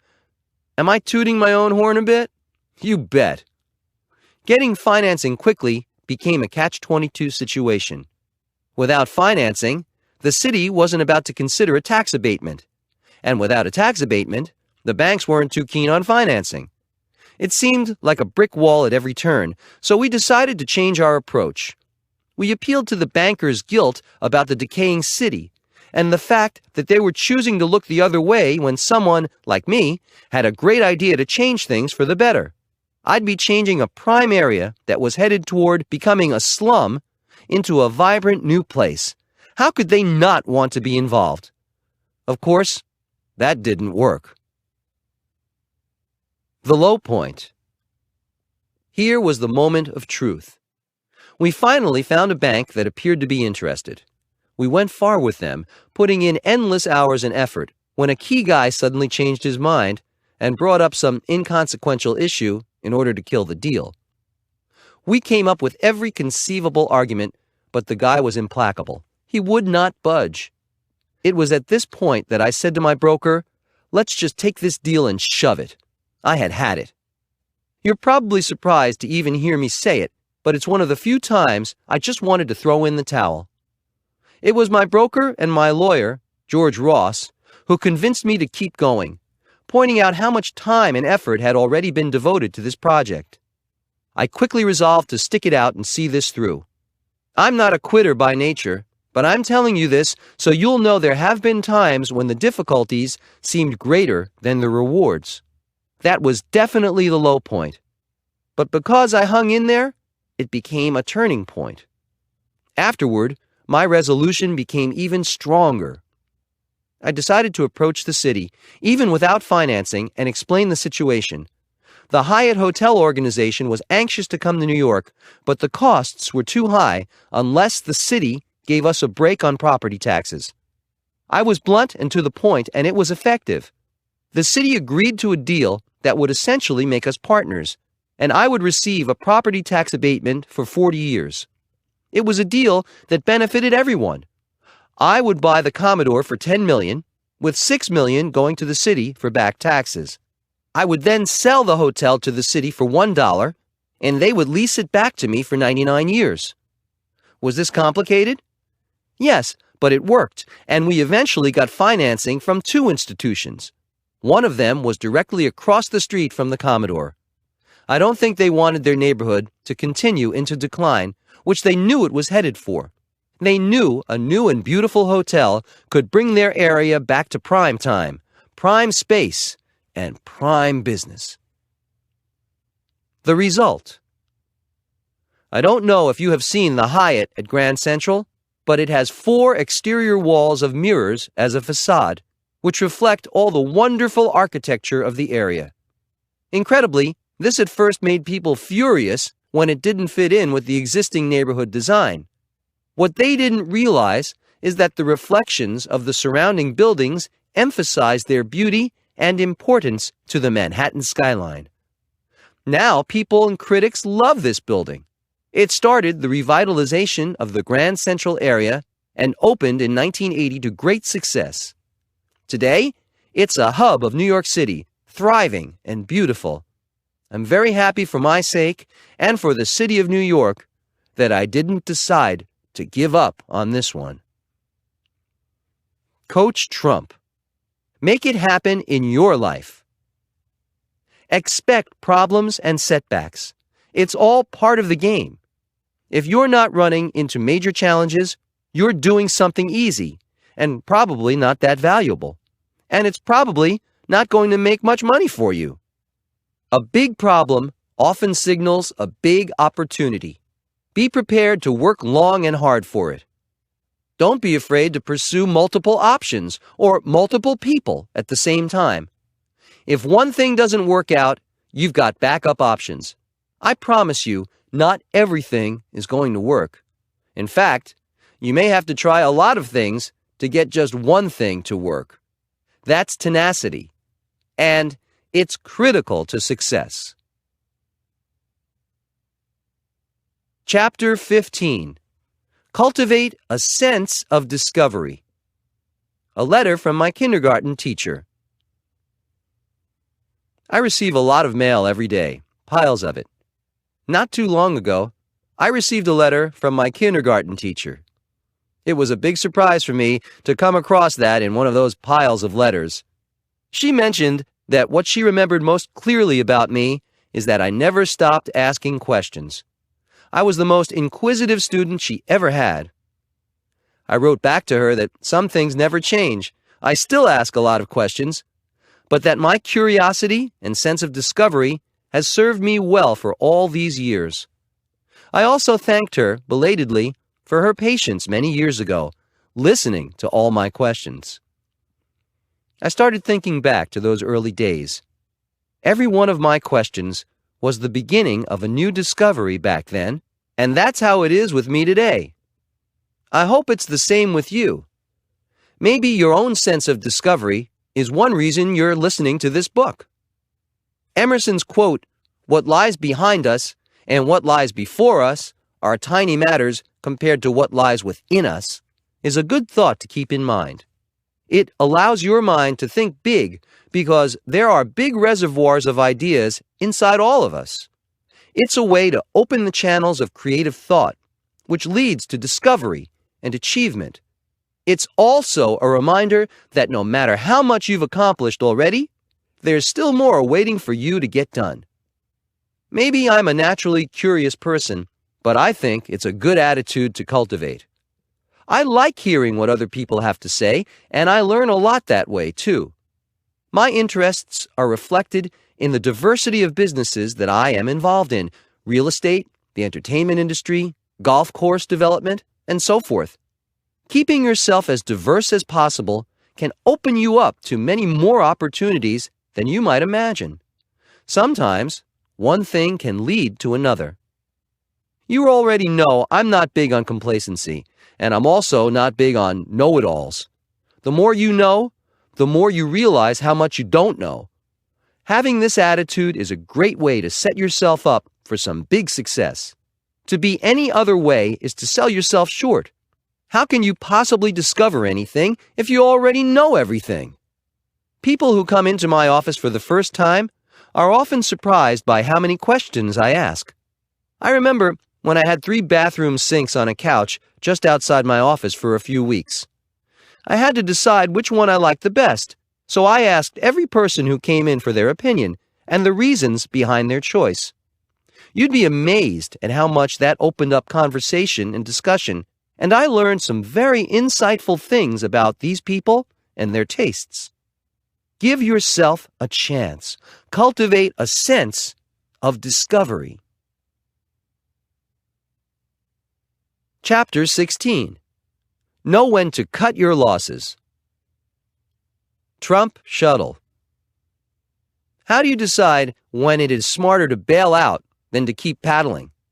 As businesses go, I'd rate the airlines as a great idea if you want a lot of trouble, too much competition, too much work, and all for too little profit. Recently, we saw what happened to JetBlue. They'd had a great record, very pleased passengers, and one ice storm knocked their reputation and their credibility completely off the runway. Their popularity plummeted, and they had to issue a public apology to passengers for their mismanagement. I thought, that's the airline business for you. Even Delta Airlines, which has been established for a long time, is just recently coming out of bankruptcy. The reason I can wince knowingly about these episodes with airlines is that I owned one from 1989 to 1992. It was known as the Trump Shuttle, and it was originally a part of Eastern Airlines. We had flights from LaGuardia Airport in New York City to Boston and Washington, D.C. on an hourly basis.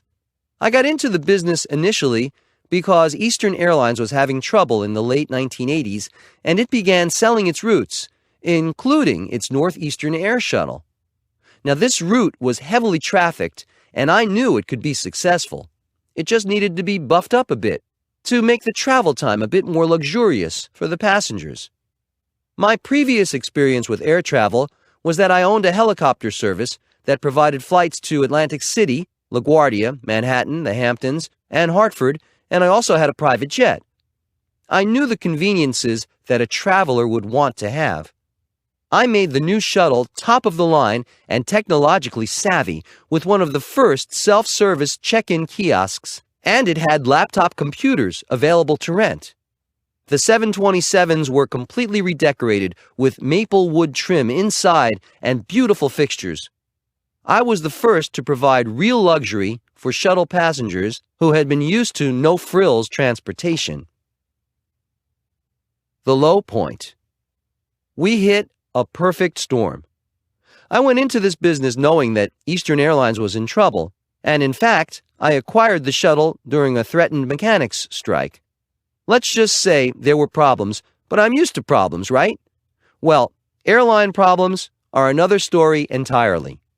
The labor strike happened, and it went on long enough that we lost a lot of passengers to Amtrak as well as to the Pan Am shuttle. In addition, we were entering into a recession, and then in 1990, jet fuel prices skyrocketed due to the Iraqi invasion of Kuwait. If it wasn't one thing, it was another. It's such a delicate business that the slightest tremor in world politics, economics, labor, or the weather, and 100 other variables can make a bright future suddenly tumble. As you know, I was having some financial problems around this time that would begin to escalate, not diminish, due to the recession that had hit. My total demise was predicted in 1991 by the Wall Street Journal and the New York Times. I had several big things falter, but this wasn't 1991 yet. It was 1990. I was sure Trump Shuttle would take off and avoid the recession. I was wrong. Trump Shuttle never turned a proper profit, and as my other business interests started to fail, my creditors were less than enthusiastic about my latest venture. In September of 1990, the ownership of the airline went to Citicorp, the airline's creditor bank. It's a complicated story, but to make it short, Trump Shuttle finally ended as such in April of 1992, and it was merged into a new corporation, which U.S. Airways bought. I have to admit, I was relieved to be out of that business. The timing wasn't right, but as I've watched the airline industry, I wonder if the timing is ever right. Making a profit isn't easy, and it's a demanding and volatile business. That's why I find it hard to believe that Richard Branson, the owner of Virgin Air, has made any money at all with his airline. Fortunately, he has other businesses, or I don't think he'd be where he is today financially. In the instance of Trump Shuttle, I know I did what was right to make it a successful and desirable business. I made the experience better for the traveler and introduced some innovations. It didn't matter. The outside forces were too great. It's one of those instances when you know the best decision is the decision to leave, to cut your losses, and move on to something else. It was a great learning experience of what business not to go into. I'm perfectly happy now with my own planes. I rarely fly on commercial airlines, and I can't say I miss it. I certainly don't miss the business. Coach Trump. Make it happen in your life. Sometimes you work as hard as you can on something, and it doesn't work out.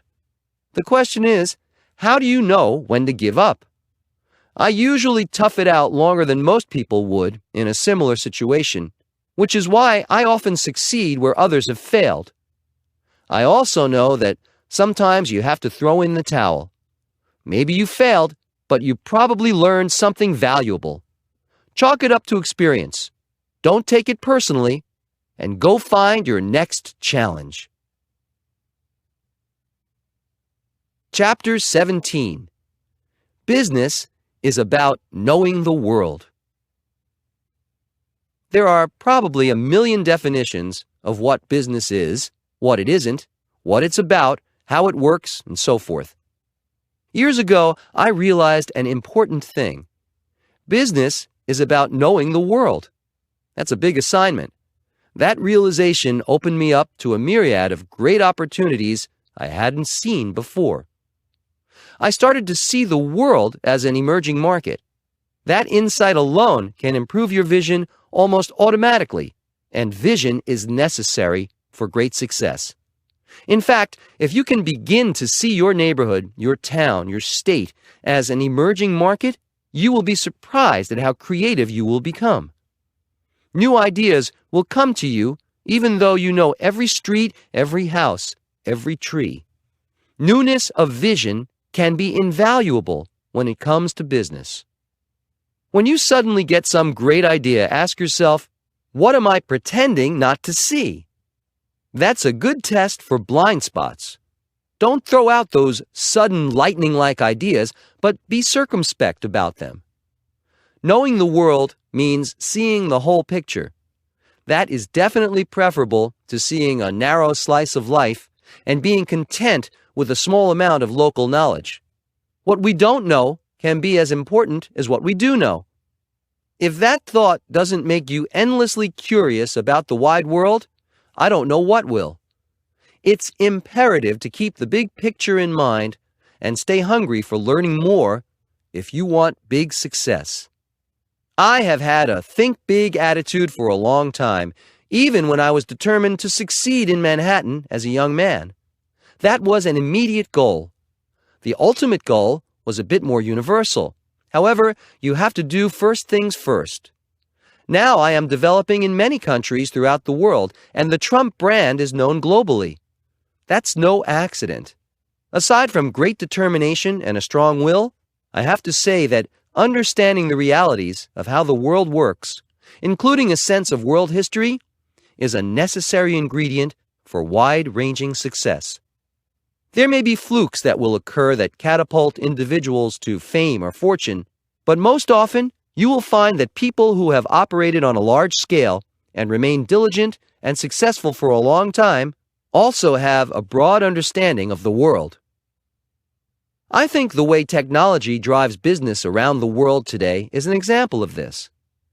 Visionaries saw all of this happening before most of us had given it a thought. The Internet has brought the world together in an exciting and efficient way, and all of us worldwide are affected. Technology is growing so rapidly that it's hard to keep up with the changes, even if you're in the industry. People have said, but is all this change really necessary? My answer is that refrigerators aren't really necessary. The world functioned without them for many centuries, but they sure were a great invention. In fact, for many years, countries' reputations were in part based on whether they had refrigeration or not. Emerging markets is a term very often associated with Wall Street firms. They have entire departments dedicated to fast-growing markets in developing countries around the world. Places like China, Brazil, Russia, Korea, and so on are making a big impact on the world economy.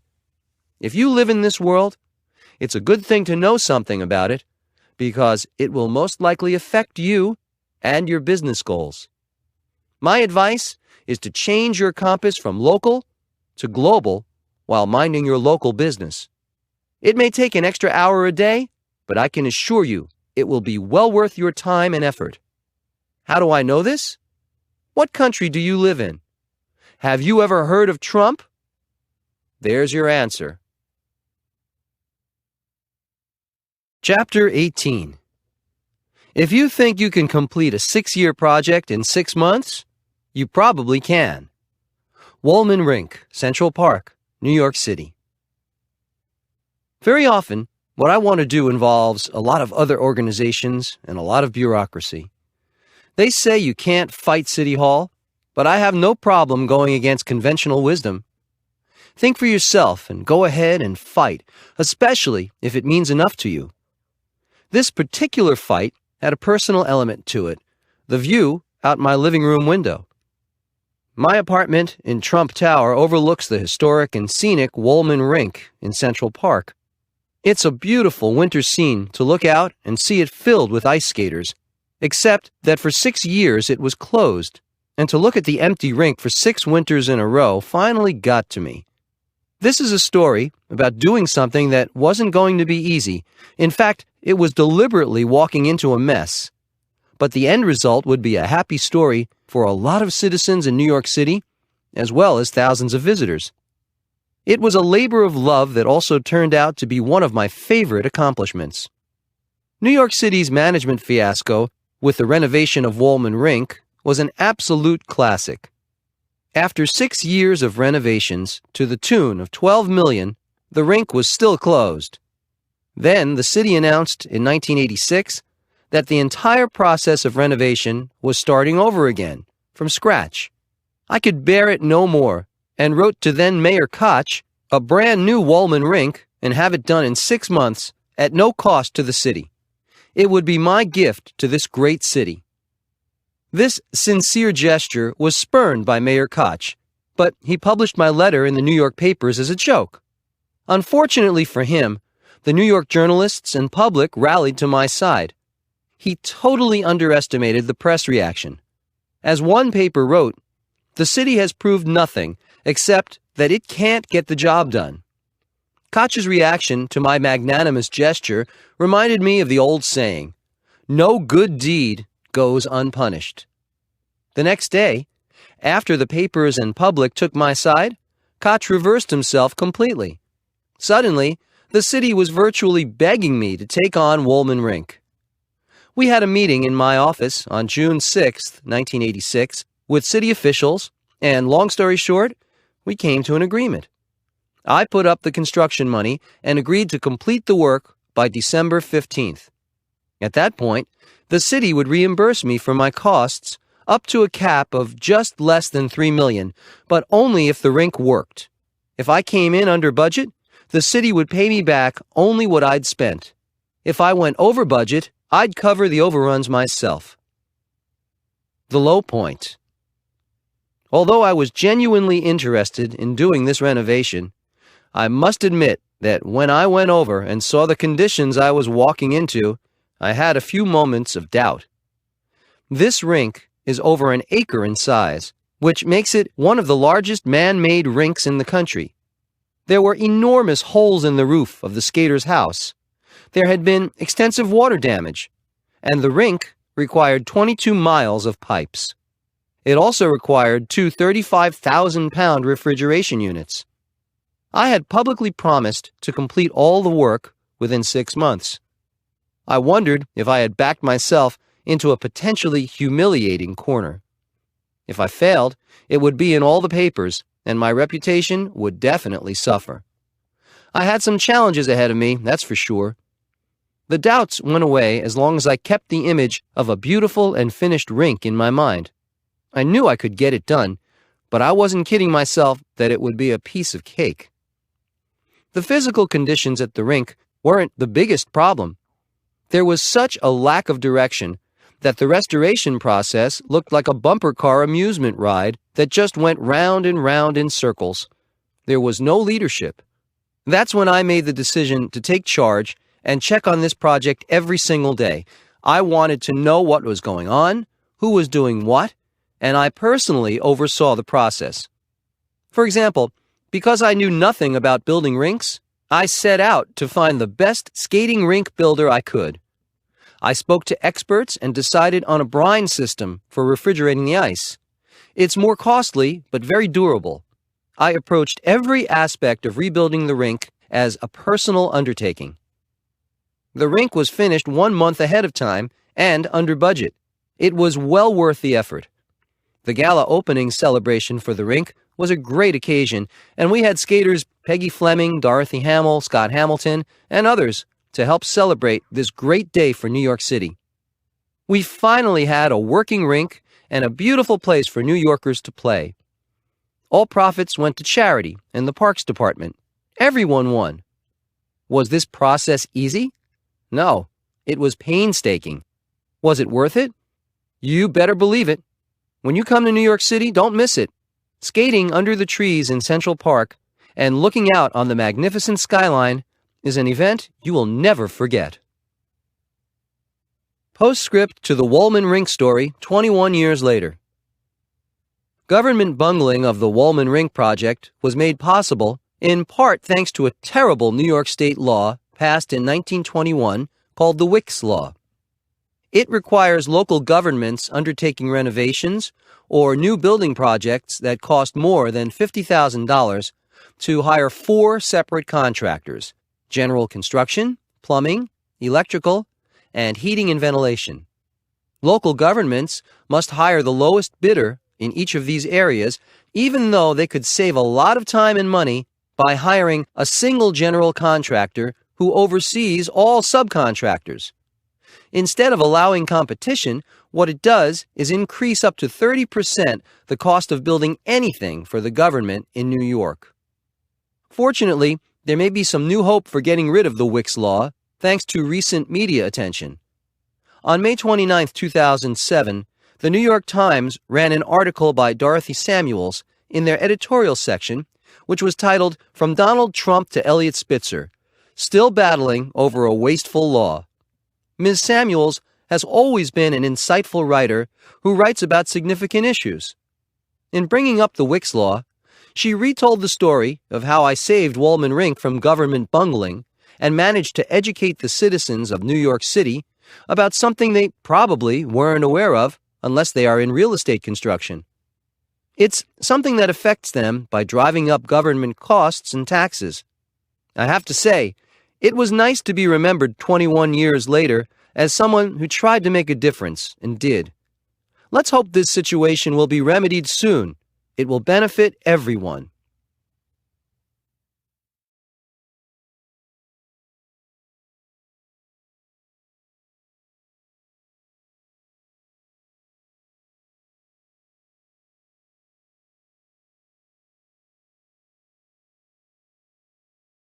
Chapter 19.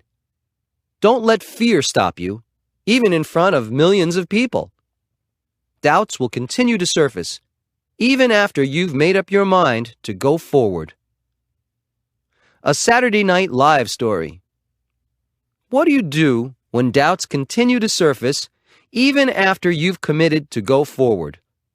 A lot of people mistakenly think that I stride the planet in a state of absolute certainty all the time. The truth is, there are times I have to wrestle with doubts after I've made big decisions. The challenge is what you do with doubts. Handled poorly, doubt can sap your spirit and resolve. Handled well, doubt should make you smarter and strengthen your chances for success. I will always remember the day Jeff Zucker, the president of NBC, called to make an appointment to see me in my office.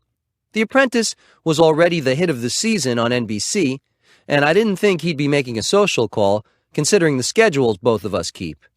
However, I was not prepared when he came in and said to me, "Donald, do me a favor. Host Saturday Night Live."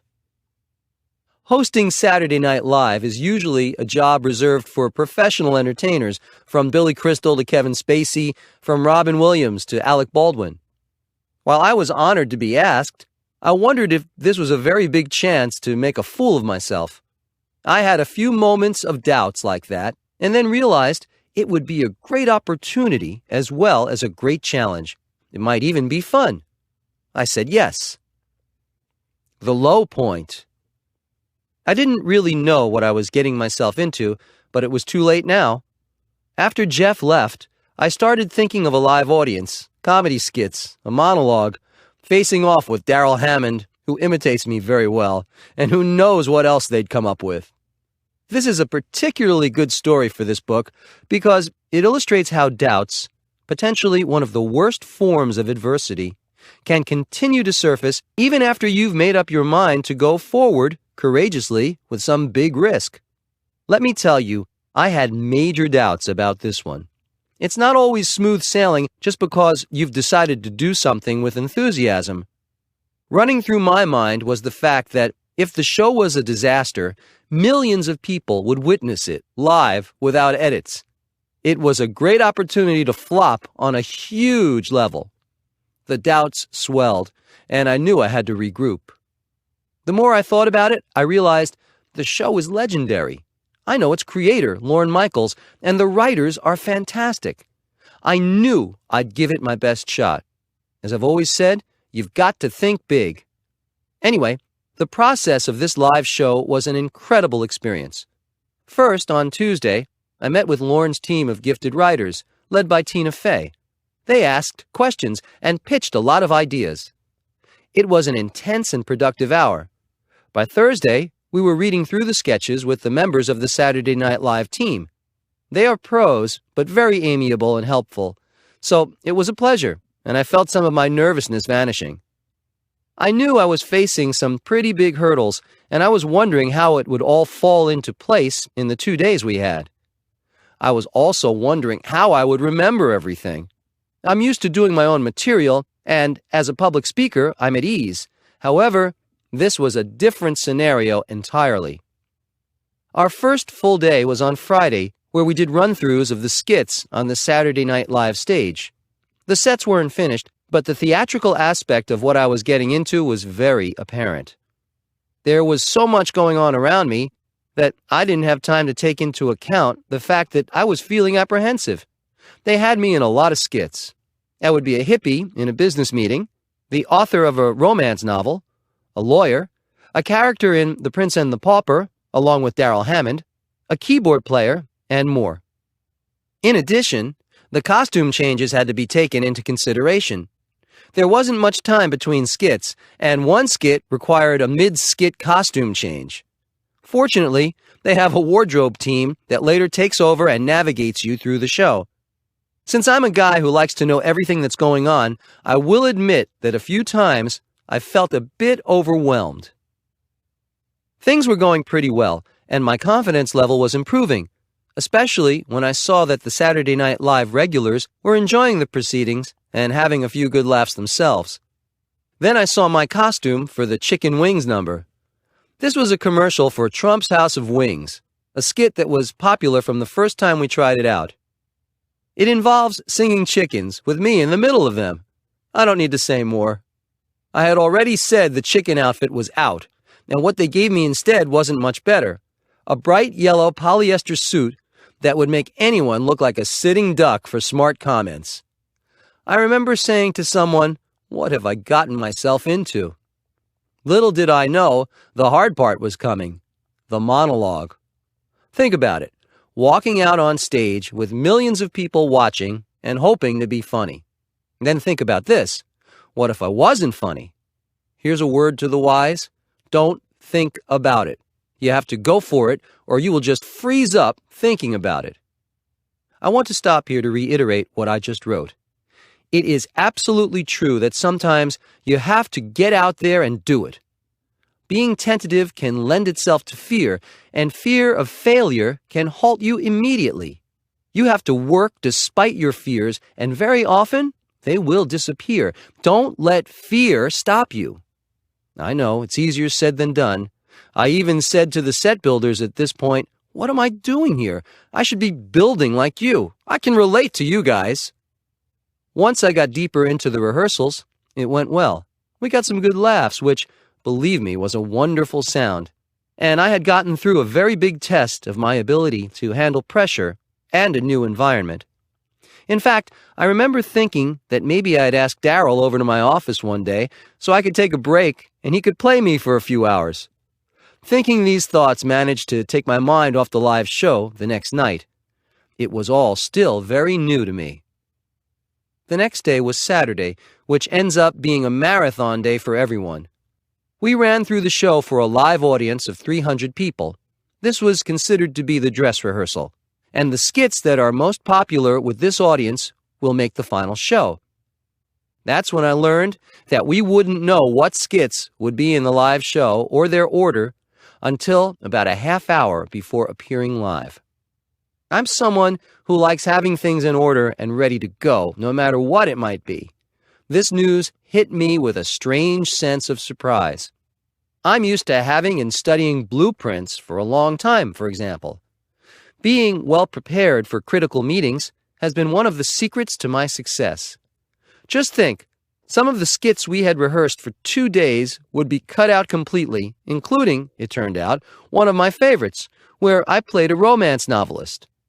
All the preparations for those skits would be null and void. Then we'd have a new running order and no time to get ready for it. I was in for an exciting time, that's for sure. I had to take a deep breath and realize that I just might be in over my head. This was big time, with a huge live audience to watch me, as well as being on tape for history to see. My photo would go up on the wall in the halls of this legendary show. What if I flopped, forgot my lines, forgot the lyrics to the song I had to learn in 5 minutes, put on the wrong costume, looked like an idiot instead of a respected real estate developer? Believe me, you can have a lot of thoughts at critical moments like these. So, if you've ever felt that way, know you're in some good company. Here's my advice. Get to it and go on with the show. That's what I did. And beginning with the monologue, I have to say it was a night I'll always remember.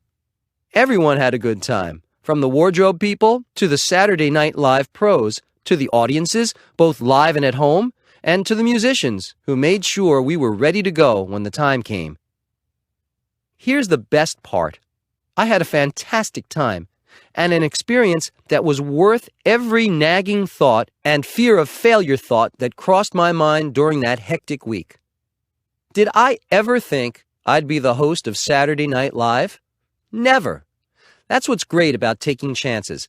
Success won't happen to you unless you decide to take chances first. Don't settle for failure when you can take a few risks and change the course of your life, or at least enhance it. It may not be Saturday Night Live, but taking risks and putting yourself in uncomfortable new situations can definitely put some excitement into your life. If I can do a song and dance number with people dressed up like chickens in a bright yellow suit in front of millions of people, you can certainly stand to take a chance once in a while. I don't want to hear any excuses, so go for it and never give up. Coach Trump. Make it happen in your life. Be a chameleon. When a challenging opportunity comes along, take full advantage of it. Learn from it. Taking risks and making mistakes is the best way to learn something new. Most of the time, you will surprise yourself. Just dive in. Don't give yourself time to doubt. If you're thinking, I'm not sure if I can do this, turn it into, it's going to feel great when I do this. Chapter 20. Don't take yourself too seriously. People are surprised sometimes when they visit our offices and hear laughter coming from mine. I'm a serious businessman, but I also know the value of laughter. That's why I smile when I see those long, serious faces in ads and commercials that are supposed to represent serious business being done. There's no reason you can't have some fun. In fact, if you're not having fun, you know by now that I would advise you to find something else to do. Your job is probably not brain surgery, so lighten up a little. A friend of mine, Joel Anderson, is a remarkable and very successful businessman. I had invited him to a major charity event, and I didn't hear back from him until after the event had happened. He had been traveling, but he took the time to write me a note and send a check anyway. He explained that thanks to The Apprentice, I had become so famous that he was able to sell the signature on my letter for enough money to cover the charitable donation he was enclosing. I wrote back to him thanking him and told him I like having shrewd friends who know a good business deal when they see one. Both of us had a good laugh, and a good cause benefited. That's one way business works, and it can make every day a pleasure. Try to spice up your dealings and daily work routine with occasional jokes and laughter, and you'll see how much more enjoyable your work will become. The people you work with will appreciate it too, if you can make them laugh. After the first season of The Apprentice, I wrote Mark Burnett a letter about how it had been a fantastic experience working with him. I explained to him that little did I know while writing The Art of the Deal back in 1987 that it would become a bestseller while at the same time being a catalyst to a young man selling T-shirts on Venice Beach in California. That young man was Mark Burnett. I also told him that if I'd ever said anything negative about guys who hang out on the beach, that I hereby take it back. We had become business partners, but also friends, and the humor we enjoyed made the experience all the better. It pays to have a sense of humor about yourself. I did a commercial for Visa a few years ago that required me to grovel around, or appear to be groveling around, in a dumpster to retrieve my Visa card. I was filmed on top of Trump Tower showing my card when a gust of wind blows it out of my hand and onto the street below. A passerby notes when I crawl out of the dumpster, and I thought he was doing so well. I didn't mind. I had a great time, and the commercial was a big success. If I took myself too seriously, I would have missed out on a lot of fun and a nice paycheck. Business at its best should have both. Chapter 21. Sometimes you have to start over. Dubai. Sometimes it's in your best interest to start over, even if you're established and can afford to do as you please. A good example of that is the new Palm Trump International Hotel and Tower that's going up in Dubai. I think most of us have heard of Dubai by now. It's in the United Arab Emirates. Just off the coast is a man-made palm tree-shaped island, the Palm Jumeirah, that is a remarkable achievement of engineering and imagination. I partnered with Nakheel, the developer of over $30 billion in real estate in Dubai, to build a tower on this island. Nakheel, in Arabic, means palm trees, so it follows that this would be their imprint in the Arabian Gulf. In 2005, we went into partnership and agreed that our hotel, which will be the luxury pivot point of the Palm Jumeirah, should be an extraordinary example of design and innovation.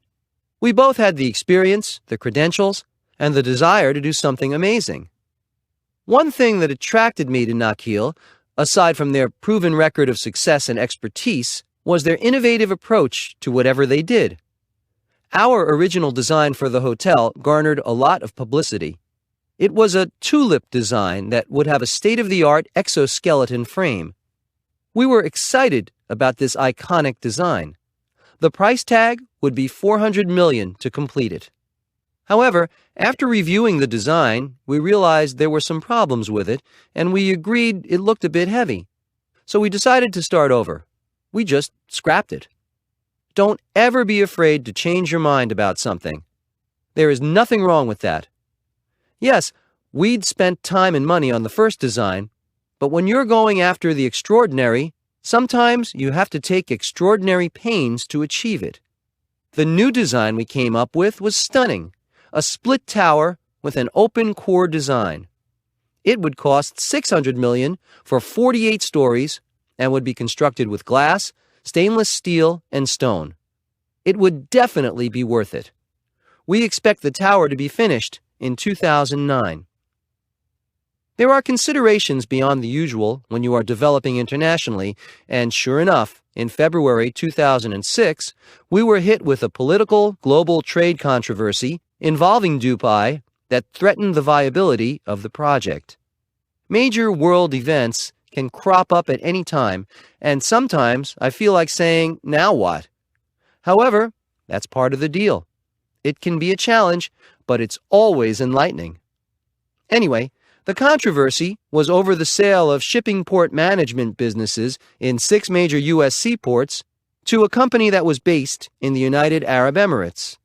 This received huge attention as a national security debate in the United States.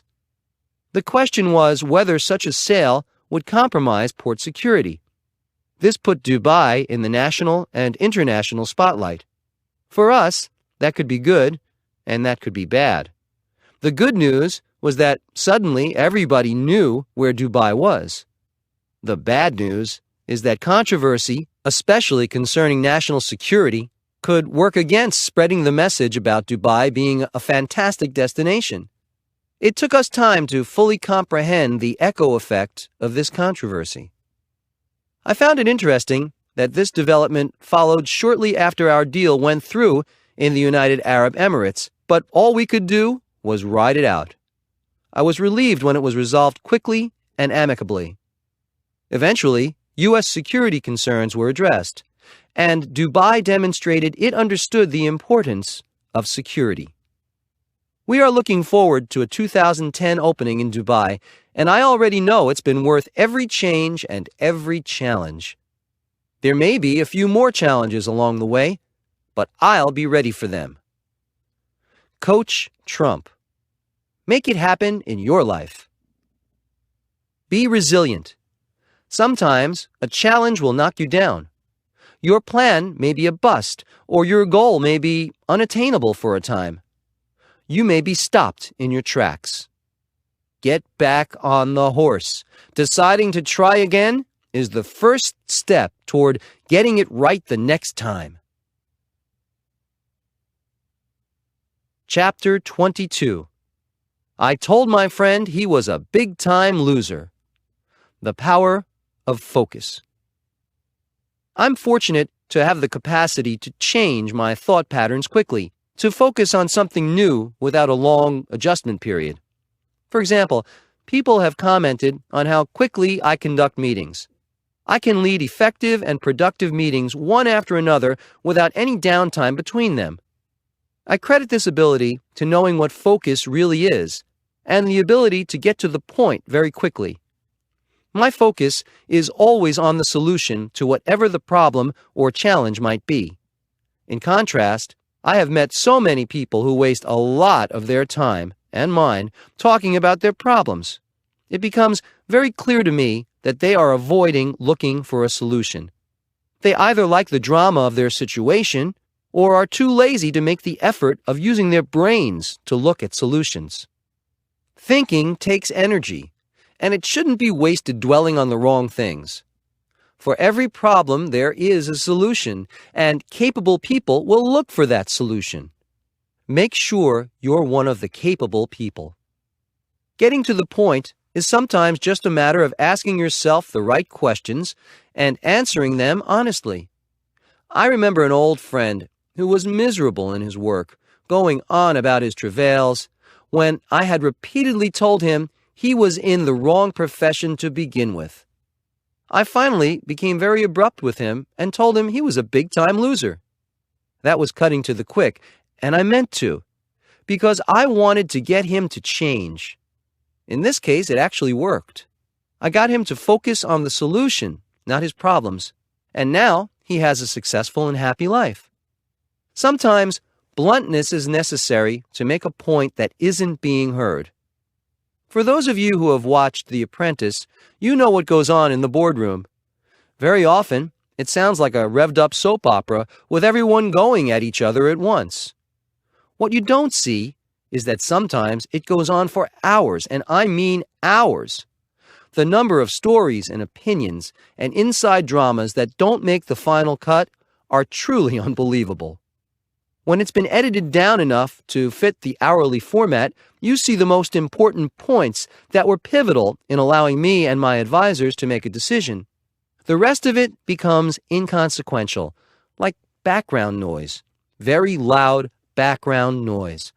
My point here is that we can all do a little editing ourselves of our own unnecessary chatter when it comes to making a decision. Stay focused on solutions to problems, not details. That's the power of focus. Use it. Chapter 23. Do something for your community. Trump on the ocean. People who live in New York City have all heard of Jones Beach. The beach and the boardwalk are part of a fabled history that began with the great Robert Moses.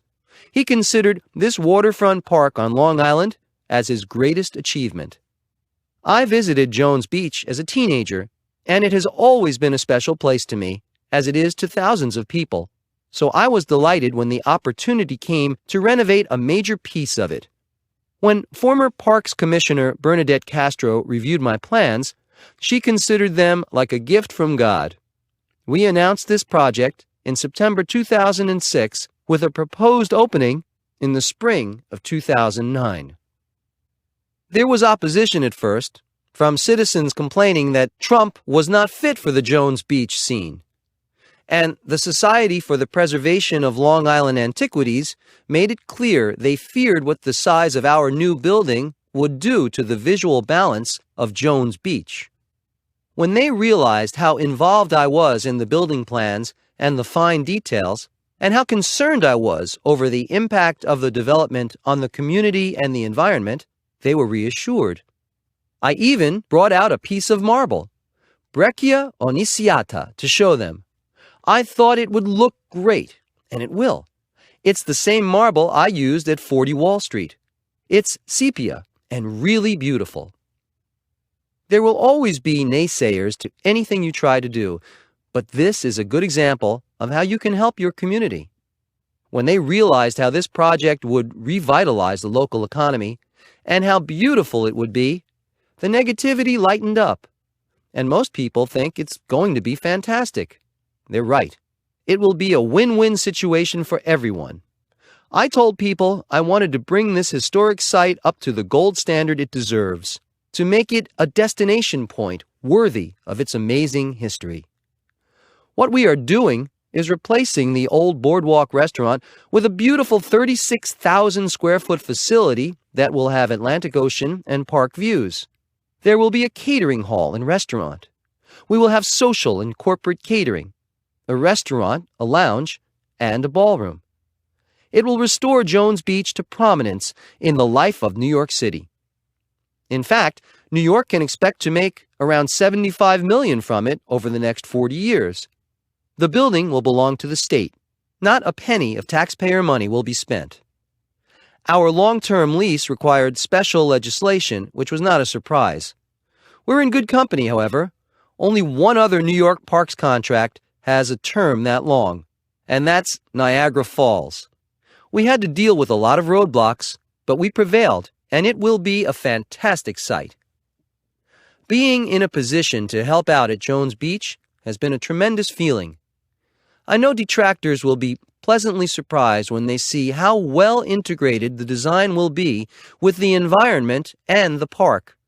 In a way, I am paying tribute to Robert Moses. I'm sure he would be very proud, and so will the New Yorkers who have loved Jones Beach. Chapter 24. Defending the Flag. I have been fighting battles over flying the American flag. Can you believe it? At my California golf club, Trump National Golf Club, Los Angeles, I put up a big American flag and built a flagpole specifically for that purpose. Suddenly, they were saying it was too big. Too big? Too big for what? It faces the Pacific Ocean. I think the Pacific Ocean can handle it. I never thought that flying the American flag on American soil would be considered subversive, but that's what it amounted to. Although there will always be some small-minded people who have a complaint to make. They made their complaints, but then came the backlash. Everyone rallied to my side in defense of keeping the beautiful American flag waving. The publicity was terrific, not only for patriotism, but for my property. Suddenly, everyone knew about this beautiful golf course that fronts the Pacific Ocean, and everyone knew that the American flag meant enough to me to go to battle for it. I didn't have to do much persuading to keep the flag.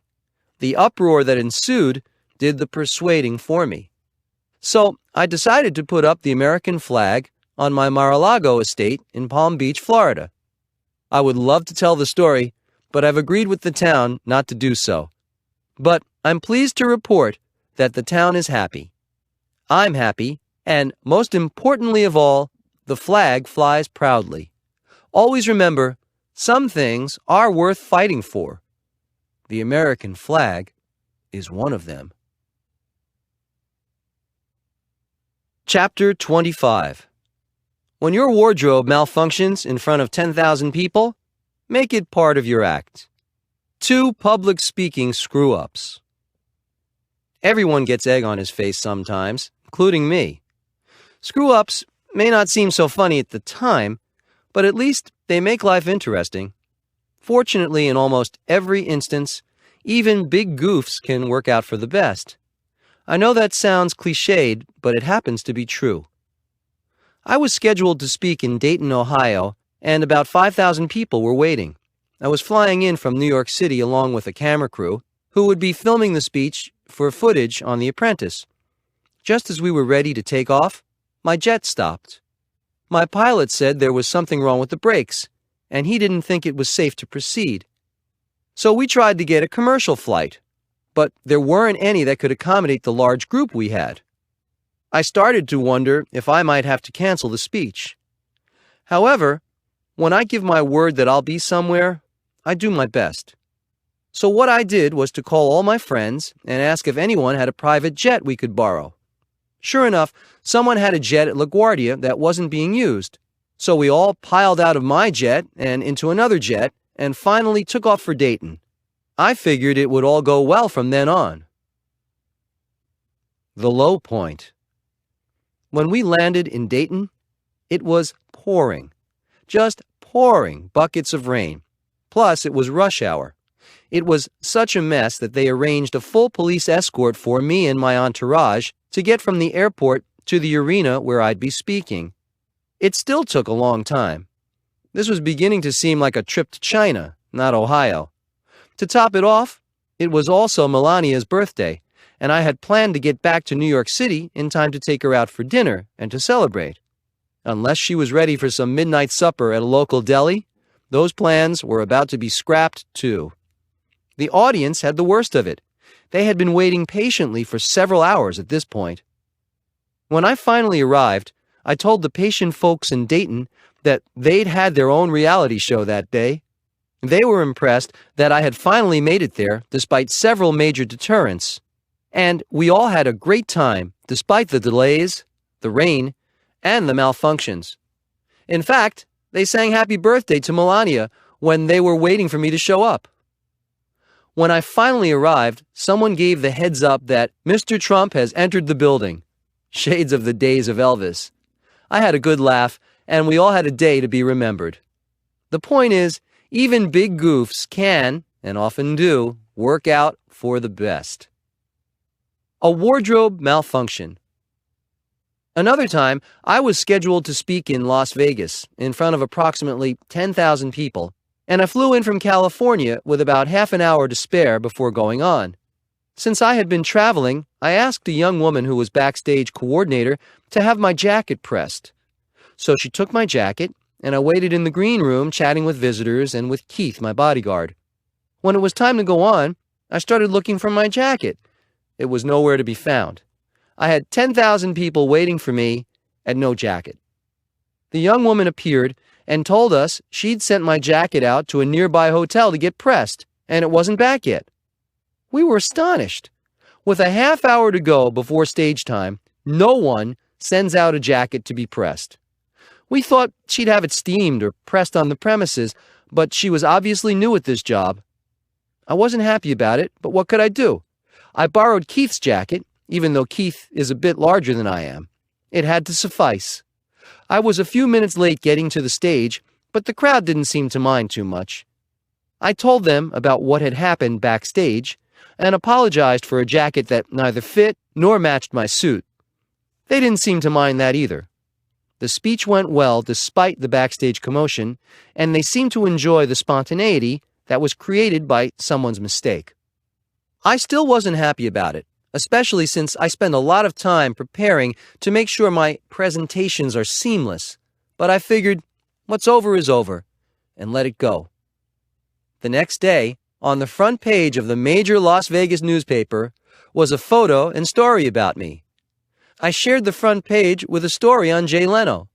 Due to the wardrobe malfunction that occurred the night before, they decided to give me more coverage because it ended up being a funny story to them. The billionaire loses his jacket. So this goof ended up being in my favor in the long run after all. Coach Trump. Make it happen in your life. Take blips in stride. Instead of trying to deflect problems or obstacles and send them off in another direction, try to embrace them. Turn them into something positive. You can often disarm people this way and get them on your side. Don't get too attached to your ideas. Adjust, adapt, and take things in stride. Chapter 26. Don't get complacent.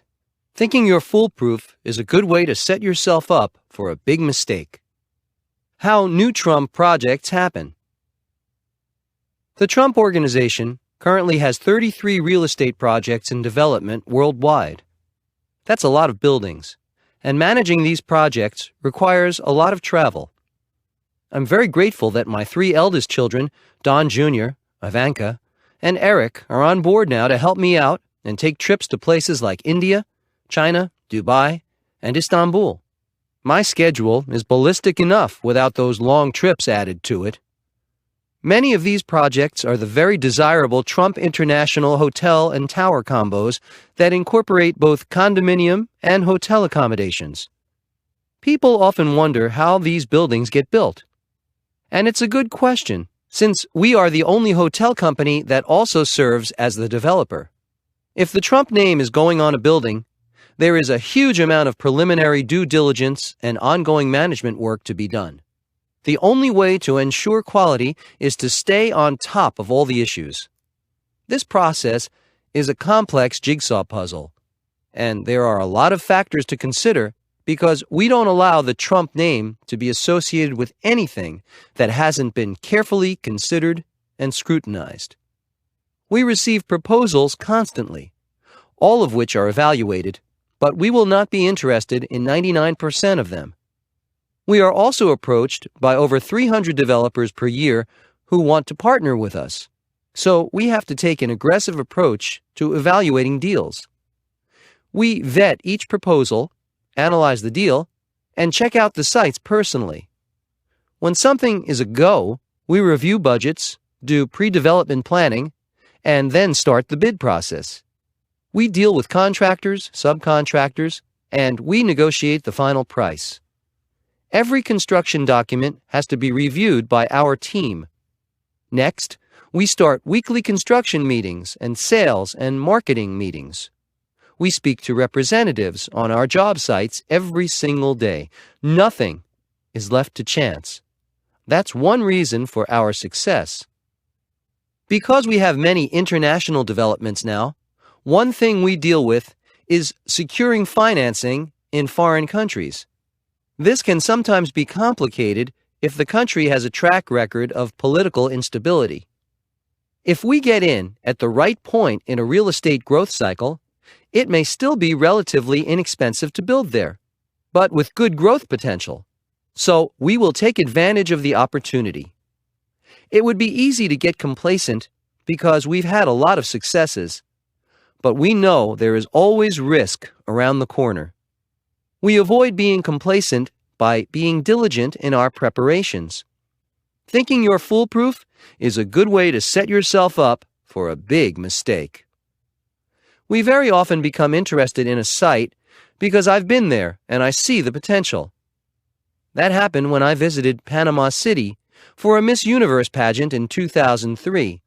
I remember saying, "This is a beautiful city, a fantastic place, and I'd like to build something here one day." Well, someday has happened, and the Trump Ocean Club is underway. A 2.4 million square foot, 65-story hotel and condominium tower. It's the first time the Trump Organization has invested in Central America, and it's a terrific choice. As fate would have it, the unveiling of the plans for the Trump Ocean Club in April of 2006 occurred the same day that Panamanian President Martin Torrijos asked voters to approve a multi-billion-dollar project to expand the Panama Canal. This would be the canal's biggest modification since 1914, the year it opened, and would enable large, modern cargo ships to navigate the canal. The growth potential was obviously there, and this was a good indication that the city was on the verge of a great surge of interest and activity. The design of the Trump Ocean Club Tower is remarkable as well. It appears as a very tall sail, and the units will have flow-through panoramic views truly spectacular. I've got my own instincts and preferences, but we also review what comes in for us from other people. We cover our bases and are always ready for an opportunity. We are developing a property in Istanbul after my good friend, the late Ahmet Erdogan, the founder of Atlantic Records, suggested the idea. Ivanka will be visiting Turkey to look for a site. Once a site is approved, we will appoint a project manager to oversee the project. For example, in Las Vegas, we have Brian Boudreau to supervise the Trump International Hotel and Towers development. I can call him at any time to see what's happening, and I'll be comprehensively informed from one call. There's an efficiency to our operation that allows us to move forward quickly and confidently. No project will be free from the problems that can and will surface at any time. However, we do our homework and know we've done our best to ensure a high success rate and a world-famous standard of quality. That's the Trump way. And Don Jr., Ivanka, Eric, and I are working together to make sure it remains that way. Coach Trump. Make it happen in your life. Complacency kills.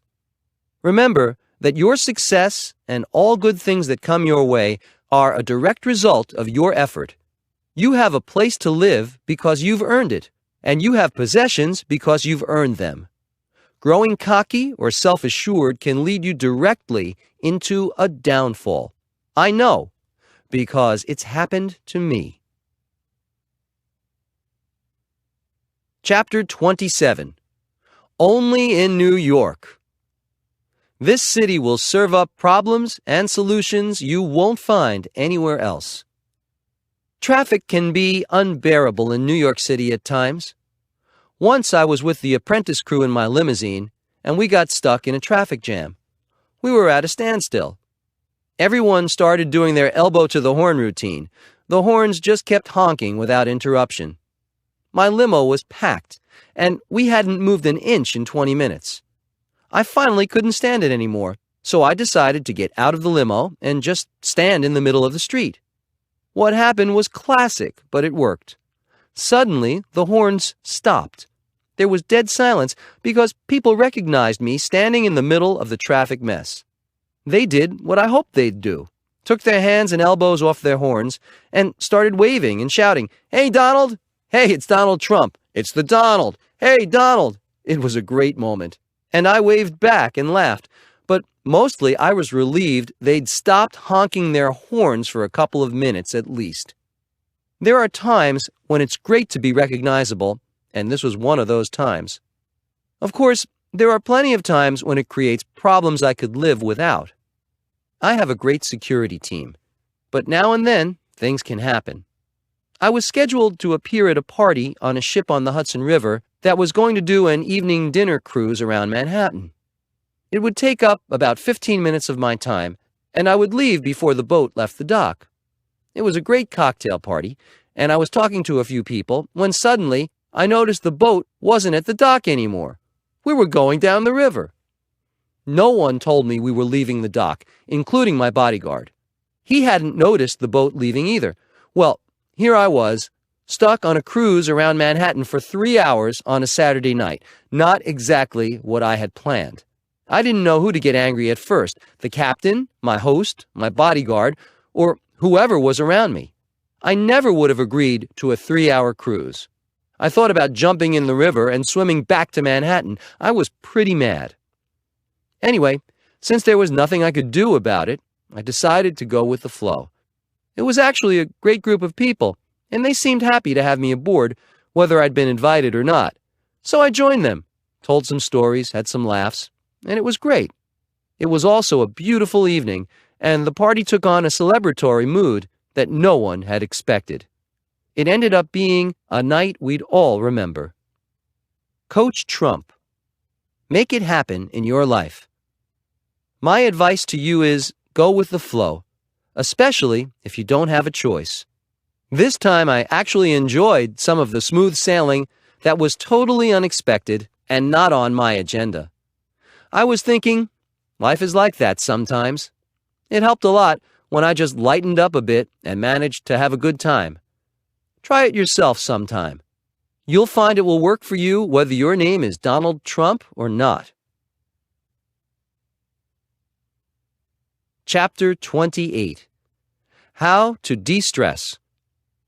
Everyone has his or her own way of letting off steam, letting go of tension, and changing thinking patterns. Whatever works for you is the best choice, as long as it's not self-destructive or destructive to others. That's why I like to golf. Golf is a brain game, but it can be totally relaxing at the same time. I find it opens my mind to new possibilities, and I can problem solve very effectively while I'm on the golf course. What I do in the office at times is to practice my swing, or I'll just pick up a golf club and think about the game. That action alone is a breath of fresh air, even if it's office air, and helps me see things creatively or in a new light.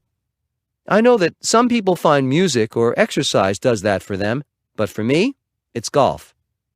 Another way to de-stress is to replace negatives with positives. This applies in many areas. For example, I try to surround myself with positive people and get rid of the negative types. Anyone who visits my office will notice that I have many photographs of my family, my parents, my children, and Melania. That's a great positive focus to keep. Not that I need reminders, but a glance now and then can keep things in perspective. I also have photos and mementos of achievements that have meant a lot to me over the years. So, if the going is rough, I have tangible reminders of past successes. None of them were easy either. Keep your momentum going. Try to replace negatives with positives, and you'll have more successes waiting for you, even if right now they're nowhere in sight.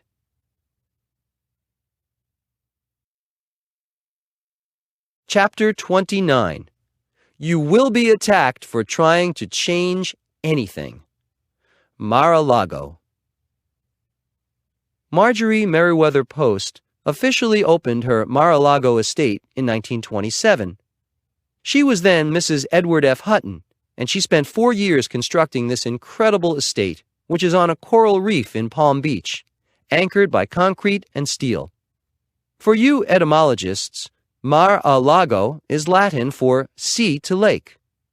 Just from those few facts alone, you will begin to get a sense of the history of this magnificent estate, which I saw for the first time in 1985. We've all heard of love at first sight, and I got that lightning bolt the first time I saw Mar-a-Lago. I immediately knew it had to be mine, all 128 rooms of it, all 110,000 square feet of it, all 20 acres of it. I knew it might not be easy, but I knew it couldn't have been easy to build something like this, and the challenges were apparent. It was a bit of a wreck from neglect, but nevertheless, I was determined to own it. I think you should know a bit about how Mar-a-Lago came into being, considering it's a historical monument. Ms. Post, who was the serial heiress, obviously thought details were important. 3 boatloads of Dorian stone were shipped from Italy. Over 36,000 original Spanish tiles were laid. 2,200 square feet of black and white marble from an old castle in Cuba were used for the dining room floor, and a 75-foot tower topped the main structure. Palm Beach society was under the combined forces of Mar-a-Lago and Post, and for good reason. This place surpassed the glory of Newport and San Simeon mansions in a New York minute. In 1969, the Department of the Interior designated the estate as a National Historic Site, and the property was placed on the National Register of Historic Places. After Ms. Post's death in 1973, the estate was transferred, according to her will, to the federal government for use as a presidential retreat or for diplomatic purposes. 10 years later, because there were security concerns, as well as a huge maintenance bill, the government conferred the title back to the Post Foundation. Then I came along in 1985. A lot happened between 1985, which was my first glimpse of this spectacular wreck, until 1995, when it was opened as a private club. Buying the property was the easy part. There weren't too many legitimate offers out there. I paid the Post Foundation a grand total of $8 million for the house and the grounds, including $3 million for all of the original furnishings. This included the china, the crystal, and the goldware. This was a record-setting price, but in reality, it was a low price for Mar-a-Lago. Another reality I was soon to face was the opposition of Dina Merrill, Mrs. Post's daughter. Although she was more concerned with her acting career than with the well-being of this priceless estate, she did everything she could to thwart me. However, other members of the Post family took my side and realized that I would preserve the integrity and elegance of Mar-a-Lago. One of them, Marjorie Post Dye, the first grandchild and namesake of Marjorie Meriwether Post, referred to me as a big blue-eyed guardian angel hovering in a holding pattern just waiting to land and take charge. This family member later told me I had saved Mar-a-Lago. My point is this: you will always have detractors. That's life. The higher you aim, the more opposition you will encounter. In spite of this, there will always be someone who will see your good motives for what they are. Around Palm Beach, Mar-a-Lago was known as a white elephant, magnificent but impossible to maintain. Jimmy Carter gave it back to the Post Foundation because of what it was costing the taxpayers to maintain. As you know by now, I like a challenge. I used the house as a private residence until 1995, but my first thought when I saw it was that it would make a fantastic private club. Along with this great idea came another huge obstacle.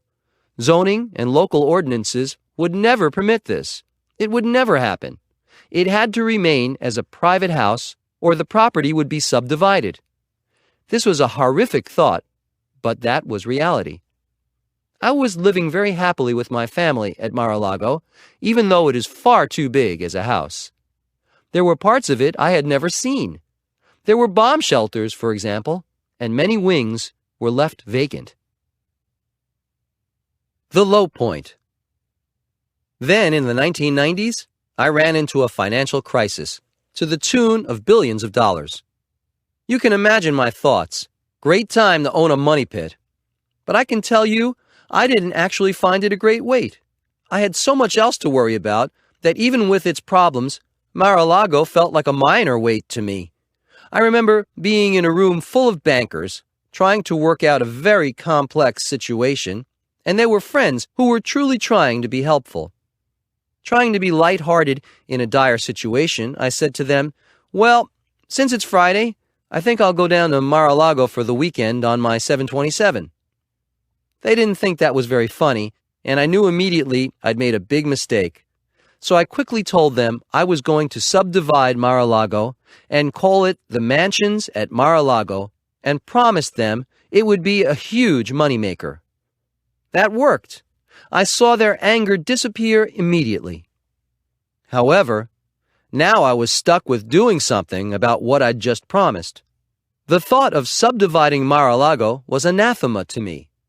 I went to Palm Beach with the idea in mind because it was a logical solution to the problem, and I met with the town attorney and the town building inspector. I thought I was entitled to 14 lots, but they suggested I ask for 8, because then the zoning board would go through quickly. However, the town rejected my proposal, even though it was a routine proposal, nothing extraordinary or outlandish, and less than what I was entitled to ask for. But I was amiable and went along with whatever they were demanding. I was wondering how long they would continue to try to bamboozle me. Here's where it's important to stop and think for a moment. If you remember, I had hoped to turn Mar-a-Lago into a club in the first place, but I had doubts, big doubts, that it could ever get rezoned as a club. Instead, look what happened. I had been denied my legal right by not being allowed to subdivide the land. I was entitled by law to 14 subdivision lots. I knew this, and they knew it, and it was totally unfair. I actually think they were very embarrassed by their hard-nosed stance against me, but it worked to my favor. They might also have known I could take them to court. You may be right if you're thinking, is anything ever easy for this guy, even if his name is Donald Trump? Doesn't seem so, does it? However, I was determined to set this straight. As a result of the treatment I got from the city of Palm Beach, my team and I went over everything we had done in the past year and a half and made sure we had complied precisely with every demand. Then we reviewed the actions of the Landmarks Preservation Commission as well as the town council, and we decided to file a $100 million lawsuit. My civil rights had been denied, and we all knew it. I saw a way this could work to my advantage. That's a good thing to remember when things seem unfair or unjust in your life. That's where keeping cool, being patient, and using your head comes in very handy. During the litigation, the town council came back to me and said they would give me the 14 lots that I originally wanted, the maximum allowed under the law.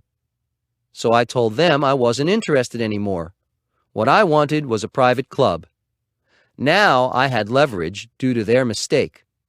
It also turns out that 2 town council members had the prescience to see what could be done with Mar-a-Lago to make Palm Beach even more desirable, and the town council eventually approved Mar-a-Lago for a private club. This event took longer than a paragraph to describe, but another reason we got approval is that Mar-a-Lago would be open to everyone. There were some clubs in Palm Beach that had no Jewish or African American members. It was hard to believe that, but it was true, and I wanted to change that for good. Now we not only had a good case, but a good cause.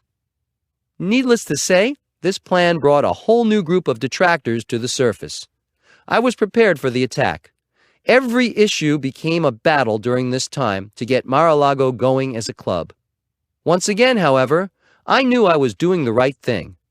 Once again, I won. In 1995, Mar-a-Lago became a spectacular private club. It has since been referred to as the Jewel of Palm Beach, and for good reason.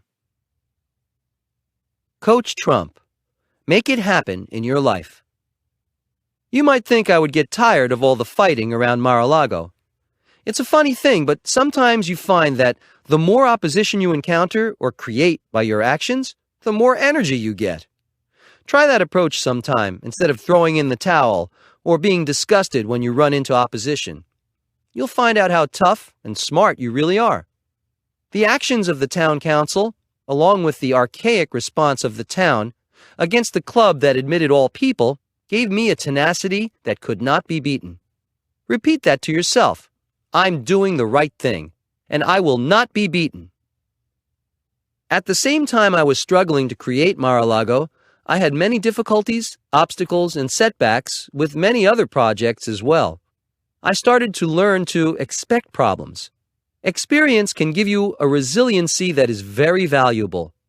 When you get to that point, remember, don't give up. Those words can get you to great places, can get you to the place you want, and can change attitudes that should be changed. That's winning. Postscript. The latest threat to Palm Beach is from the airport. They want to build a new runway nearby, and it's a real problem. Here's a letter I wrote to the local paper. You have to keep fighting. March 26, 2007. Mar-a-Lago is a great landmark which would be hurt badly by adding another runway to Palm Beach International Airport. It would destroy the integrity of Mar-a-Lago, and the National Trust for Historic Preservation is in total agreement with that assessment. Another runway would be a disaster. Of equal importance for the city and state government, it is a total waste of $1.5 billion to build a runway that is unnecessary. My pilots and others who are familiar with aviation and the peculiarities of airports feel it is a complete and total waste of money, as the current runways are adequate and will be well into the future. They have other land that could be used to build a runway at a different section of the airport if it were really necessary, which it is not. In short, to build another runway would be destructive as well as wasteful. Save the money and let Bruce Pelly get on with his life. Donald J. Trump. Chapter 30. Set the record straight. Sometimes it pays to take the time to set the record straight. When the New York Times published a review of a book that included some juvenile remarks about me, I was inspired to write them a letter. The book review didn't merit a letter, but I enjoy writing when I can set the record straight or make a point. The letter was published by the New York Times, and as it turns out, was named Best Letter of the Year to the New York Times Book Review by New York Magazine. It may have been a condescending letter, but so were the reviewer's remarks. Why did I take the time to write it? Because it mattered. And because I don't give up. In fact, here is a copy of the letter for you for future reference, in case this ever happens to you. I hope it doesn't, but remember to do something about it if it does. You just might win a citation for your efforts, in addition to setting things straight. Creating win-win situations for yourself can happen even as a result of bad or negative knocks. That's how you turn problems and challenges into successes. Best Letter of the Year to the New York Times Book Review, New York Magazine, August 2005. To the editor. I can remember when Tina Brown was in charge of the New Yorker magazine and a writer named Mark Singer interviewed me. He was depressed. I kept thinking, okay, expect the worst.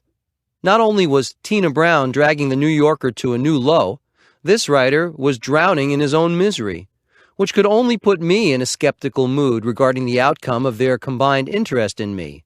Misery begets misery, and they were a perfect example of this. Jeff McGregor, the reviewer of Character Studies, Encounters with the Curiously Obsessed, a collection of Mark Singer's New Yorker profiles, writes poorly. His painterly turn with nasturtiums sounds like a junior high school yearbook entry. Maybe he and Mark Singer belong together.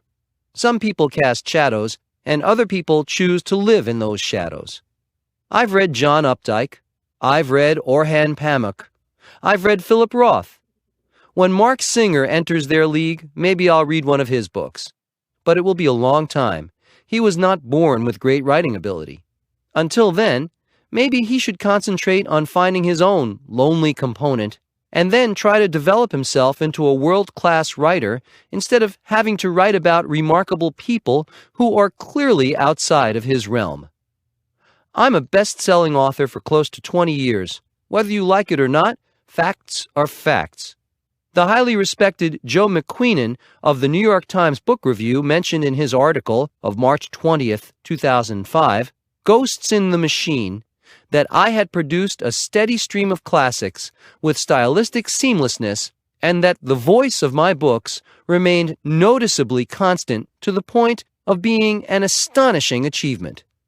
This was high praise coming from an accomplished writer.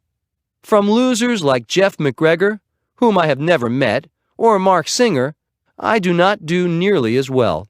But I'll gladly take Joe Queenan over Singer and McGregor any time of the week. It's a simple thing called talent.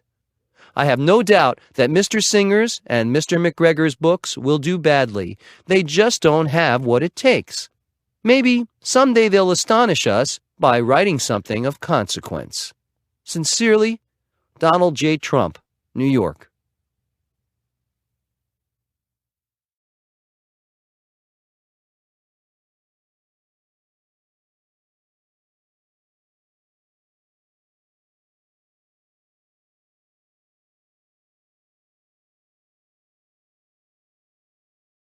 Chapter 31. Do give up on complainers. I don't believe the customer is always right. Here's a good example. I read recently that Sprint Nextel has cut more than 1,000 customers for being too high maintenance. Apparently, these clients call customer service too often and make what the company says are unreasonable requests. While the average subscriber calls customer service less than once a month, these 1,200 subscribers getting released by the company call 40 to 50 times more frequently. All the excessive complaining has frustrated management to the point that the business just isn't worth it anymore.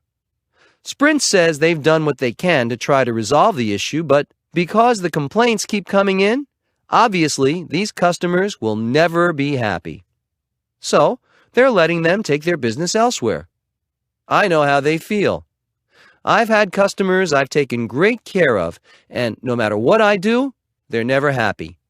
So, you have to just go about your business and forget about them. Don't keep catering to complainers. A complainer will always be a complainer. They're trouble. Plain and simple. They're just not worth it. Chapter 32. Be patient. You may have to wait 20 years for a deal to pay off. A West Side Story. What does it feel like to work on something for 20 years? For one thing, it can make you realize that great things don't come easily. Another thing is that it will give you a sense of accomplishment that can't be denied by anyone, even by your most vociferous detractors. I should know. I've had plenty of those. People have often asked me, what keeps you going? In this case, what kept you going on a simple development project for 3 decades? There's a famous Broadway musical that became an Academy Award-winning movie called West Side Story. It's considered a classic. The score, the lyrics, and the story are timeless. It also took 10 years of collaboration between 4 very gifted people to get it up and going. I used to think of that when I was trying to get somewhere with the West Side Rail Yards in New York, which have now become Trump Place. Then one day, I realized I'd been working on it for close to 30 years, with no collaborators trying to get this going with me. I was in it alone. I think I deserve a Tony Award or 2 for that. But the story itself could win an award without spinning any yarns or singing any tunes to make it interesting. It's the perfect illustration for the title of this book, Never Give Up. This saga began in 1974 when I secured the option to buy the West Side Rail Yards from Penn Central Railroad. The city wasn't doing great, and the West Side wasn't as cool as it is now, by a long shot. But this was riverfront property, and I was getting it at a very low price. It was my first major deal in Manhattan. During the next 5 years, I was busy with my other projects, which included the Commodore Hyatt renovation, Trump Tower, and Atlantic City. At the same time, government subsidies dropped for the sort of housing I was considering for the location. In addition, I had great opposition from the West Side community, which was notorious for their reluctance to change. It was a tough situation, and I was busy with other things. So I gave up my original option in 1979, and Penn Central sold the rail yards to someone else. The team they sold it to was smart, but they didn't have much experience in New York. You need a solid knowledge of rezoning, which is a complex fact of the real estate business in this city.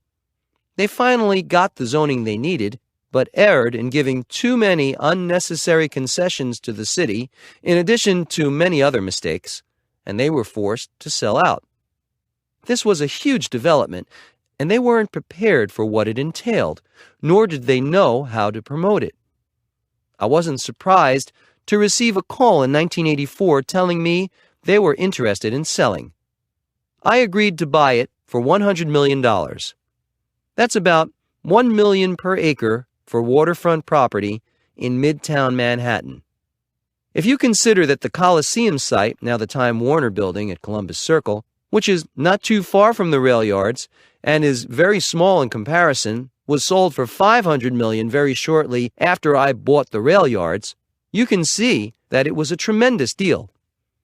That was 1984, and now it's 2007. Trump Place, which is comprised of 16 high-rise residential buildings overlooking the Hudson River, is almost finished, but not quite. It has been quite a ride.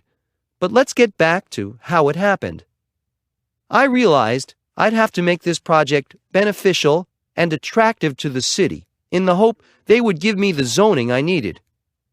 What that would be, I didn't yet know, but by coincidence, shortly after I bought the rail yards, NBC announced they were looking to relocate.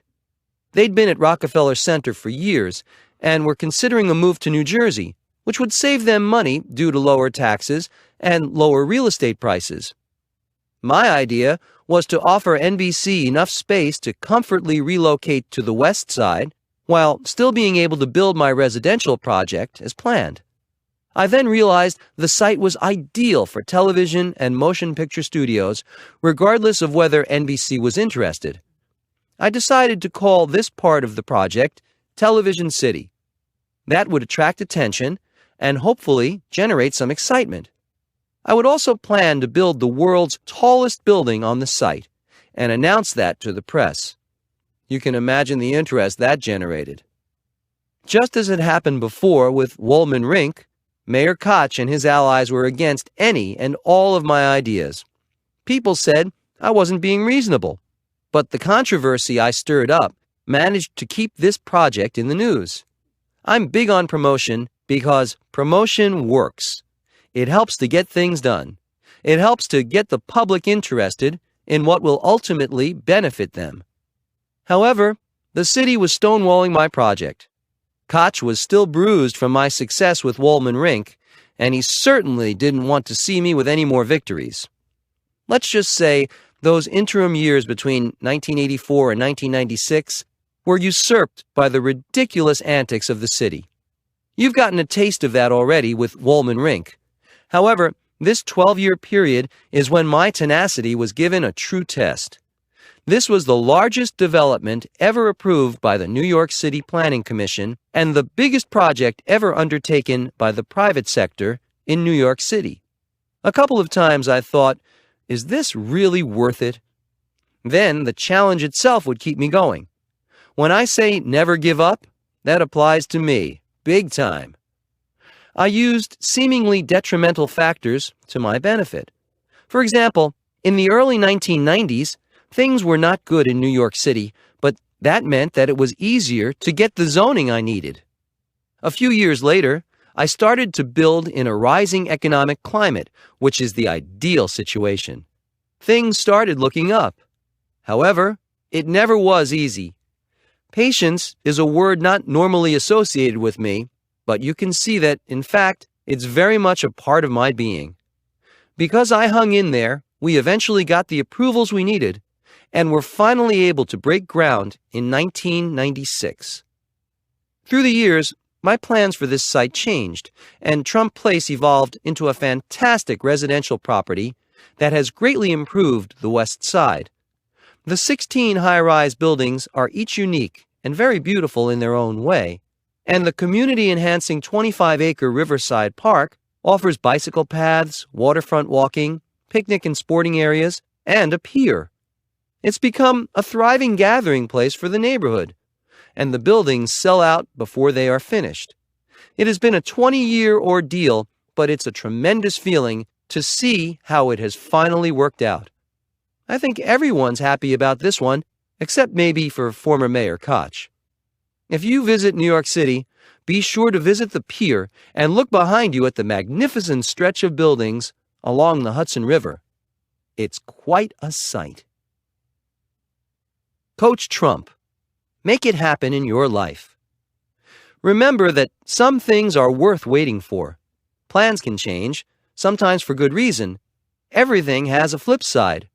Be ready for both sides to surface. Be prepared to wait. Have you waited 20 years for something yet? No? Then complaints will not be accepted. Keep working, keep waiting, and of course, never give up.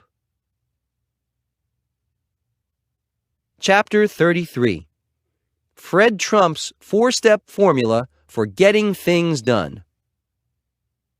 I learned a lot from my father. I learned about competence and efficiency. One of the best pieces of advice he ever gave me was his favorite formula for success. I call it the 4-step formula. Get in, get it done right, and get out. In looking back, I realize I also learned this by watching him in action. That's how he operated, and it worked. Some people say that I'm blunt, that I'm brash, that I'm no nonsense. That's all true. To me, it's a compliment because that's how I get so much done. That doesn't mean that I'm not patient, because I am. But when it's time to get moving on something, the best thing to do is get moving. I've seen people wait so long for their golden opportunity that by the time they get around to doing something, it's too late. Let's break this formula down. 1. Get in is shorthand for getting started. If you want to be part of the action, you can't watch from the sidelines. Give yourself a goal and focus on it. Write it down. There is a lot of information now that proves that making lists, even if you are able to do it in your mind, which I am, is effective. In fact, 3 lists should be in your mind at all times. Your daily goals first, your year's goals second, and then your lifetime goals. Look at or think about these lists daily. It will help your focus tremendously. A lot of people don't realize that stress is directly related to loss of focus. So if you learn to control your power of focus, you'll be on your way to conquering stress in your life. 2. Get it done. Sometimes that's easier said than done. Here's where you may have to confront obstacles, so expect them. Expect problems. They are there to bring you closer to getting it done. It's amazing how much this attitude will help you in life. Your attitude will be, that's to be expected, versus, poor me, look what's happening. Keep your focus on getting it done, and your problems will seem like nothing more than part of the day, like sunrise and sunset. 3. Get it done right. Here's where I can be, and have been, labeled difficult. I know what great is. I know what mediocre is. Mediocre and I do not get along. I have high standards for myself, and therefore, I don't put up with less than the best. That's why the Trump brand is synonymous with the best. If you have a product or a brand or a business, you'd better have the same attitude, or you're not playing hardball. This focus is how I made a name for myself. I have the ability to get things done and to get them done right. Very few people will argue with that fact, whether they like me or not.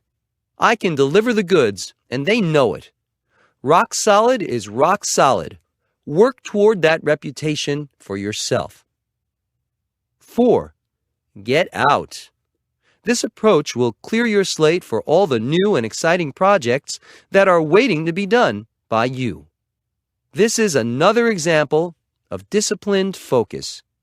When a job is finished, it's your time to move on. I have people who will look after my developments, and there is no reason for me to spend my time doing what other people can do. My job is to find new projects for everyone to work on. Figure out what your job is and streamline your activities and mental energy to focus on that. Considering the scope of my businesses and the fact that I am actively involved in all of them, I think you can recognize the fact that I employ the 4-step formula on a daily basis. Day in, day out. That is how I organize my thoughts and my days. It worked for my father, and it works for me. Make it work for you. Chapter 34. The turnaround always starts with creative, positive thinking. 1,200 foreclosed apartments in Cincinnati. I was thinking about Norman Vincent Peale, so I mentioned him in a speech I gave where my point was that positive thinking really works. Dr. Peale wrote the classic book on this topic called The Power of Positive Thinking, New York, C.R. Gibson, 1956. I attended Dr. Peel's church in New York City, and I heard him speak some years back. What I took away from his speaking is that positive thinking is creative thinking. You can't be positive unless you also make an effort to think creatively about your situation. Dr. Peel was a tremendous storyteller, and I also like to tell stories to illustrate a point. This chapter tells the story about how something that's a mess can turn out brilliantly if you are positive and creative in your approach. I was always interested in foreclosures and would spend my time in college reading the listings of federally financed housing projects in foreclosure. That's how I found Swifton Village in Cincinnati, Ohio. My father and I bought it together, and it became my first big deal. I was still in college. Swifton Village was in big trouble. There were 800 vacant apartments out of 1,200. The developers had faltered, and the government had foreclosed. It looked a mess. However, I saw it as an opportunity. Even the fact that there were no other bidders did not discourage me. That's often when you can get the best deals. My father and I put in a minimal bid for Swifton Village. The project had cost $12 million 2 years earlier, and we paid less than $6 million. We got a mortgage for what we paid, plus close to $100,000, which we'd use to fix up the property a bit. This means we got the project without putting down any of our own money. It would also be possible to cover the mortgage from our rent proceeds. Our first big challenge was to find tenants who would pay rent. That doesn't sound like an outlandish request, but this complex had a reputation for rent runners. These tenants would rent a trailer, pile into it with their belongings in the middle of the night, and be gone. They had it down to an art form. I realized we'd have to hire someone for round-the-clock patrol, which we did. We also wanted to make some improvements because the place was pretty dilapidated. Considering the size of the complex, that would require $800,000. Fortunately, to cover this cost, we were allowed to increase the rents immediately, something that was easier in Cincinnati than in New York. Some of the improvements we made included replacing the ugly aluminum front doors on the apartments with colonial white doors. We also put white shutters on all the windows, which considerably improves the aesthetics of a large mass of red brick buildings. We made sure the grounds were properly landscaped and maintained, and that the apartments were freshly painted and perfectly clean. The change we made was impressive. When we were finished, we ran newspaper ads in Cincinnati. People came and were impressed. In less than a year, Swifton Village was 100% rented, and it looked fantastic. It was a beautiful place to live. The next crucial challenge when you have a complex this size is to find a project manager. We went through at least 6 or 7 before we found a person suited for the job. I'll never forget this man. He wasn't politically correct. He was as incorrect and insulting as they come. He was the personification of a con man. As it turns out, he was a con man with a very colorful record of multiple swindles and cons to his credit. But he was a fantastic manager. He could work quickly and get things accomplished. The other managers were perhaps more honest, maybe more affable, but they were ineffective and nowhere near as sharp. I knew I'd have to keep my eye on this guy, but at least things would get done. He also knew how to collect rent, which is not always an enviable job. That's another thing that made him suitable. This wasn't an easy situation from the get-go, but it was a great lesson in human nature and looking positively and creatively at someone's qualifications.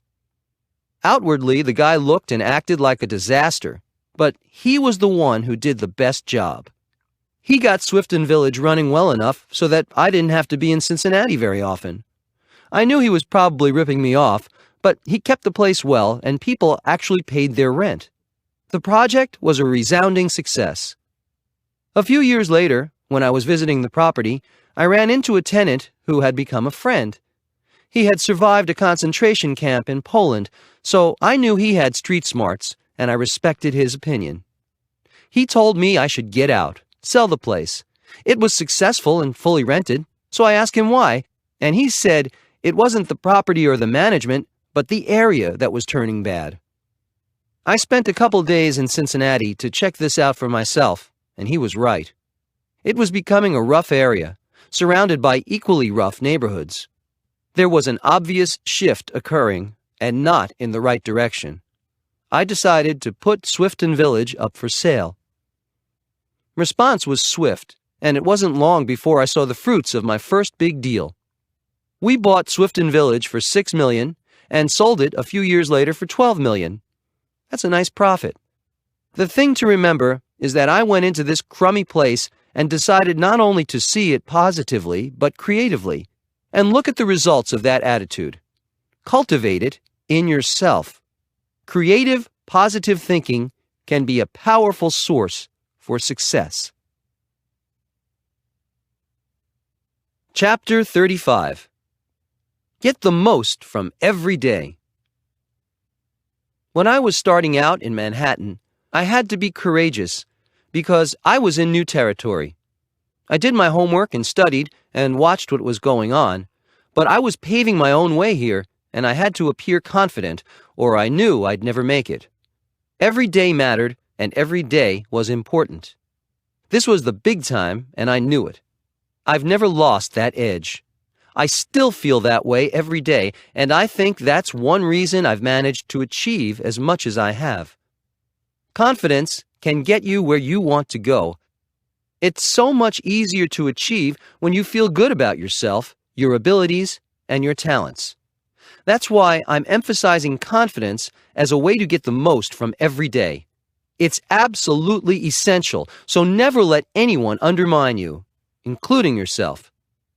Even if you haven't encountered great success yet, there is no reason you can't bluff a little and act like you have.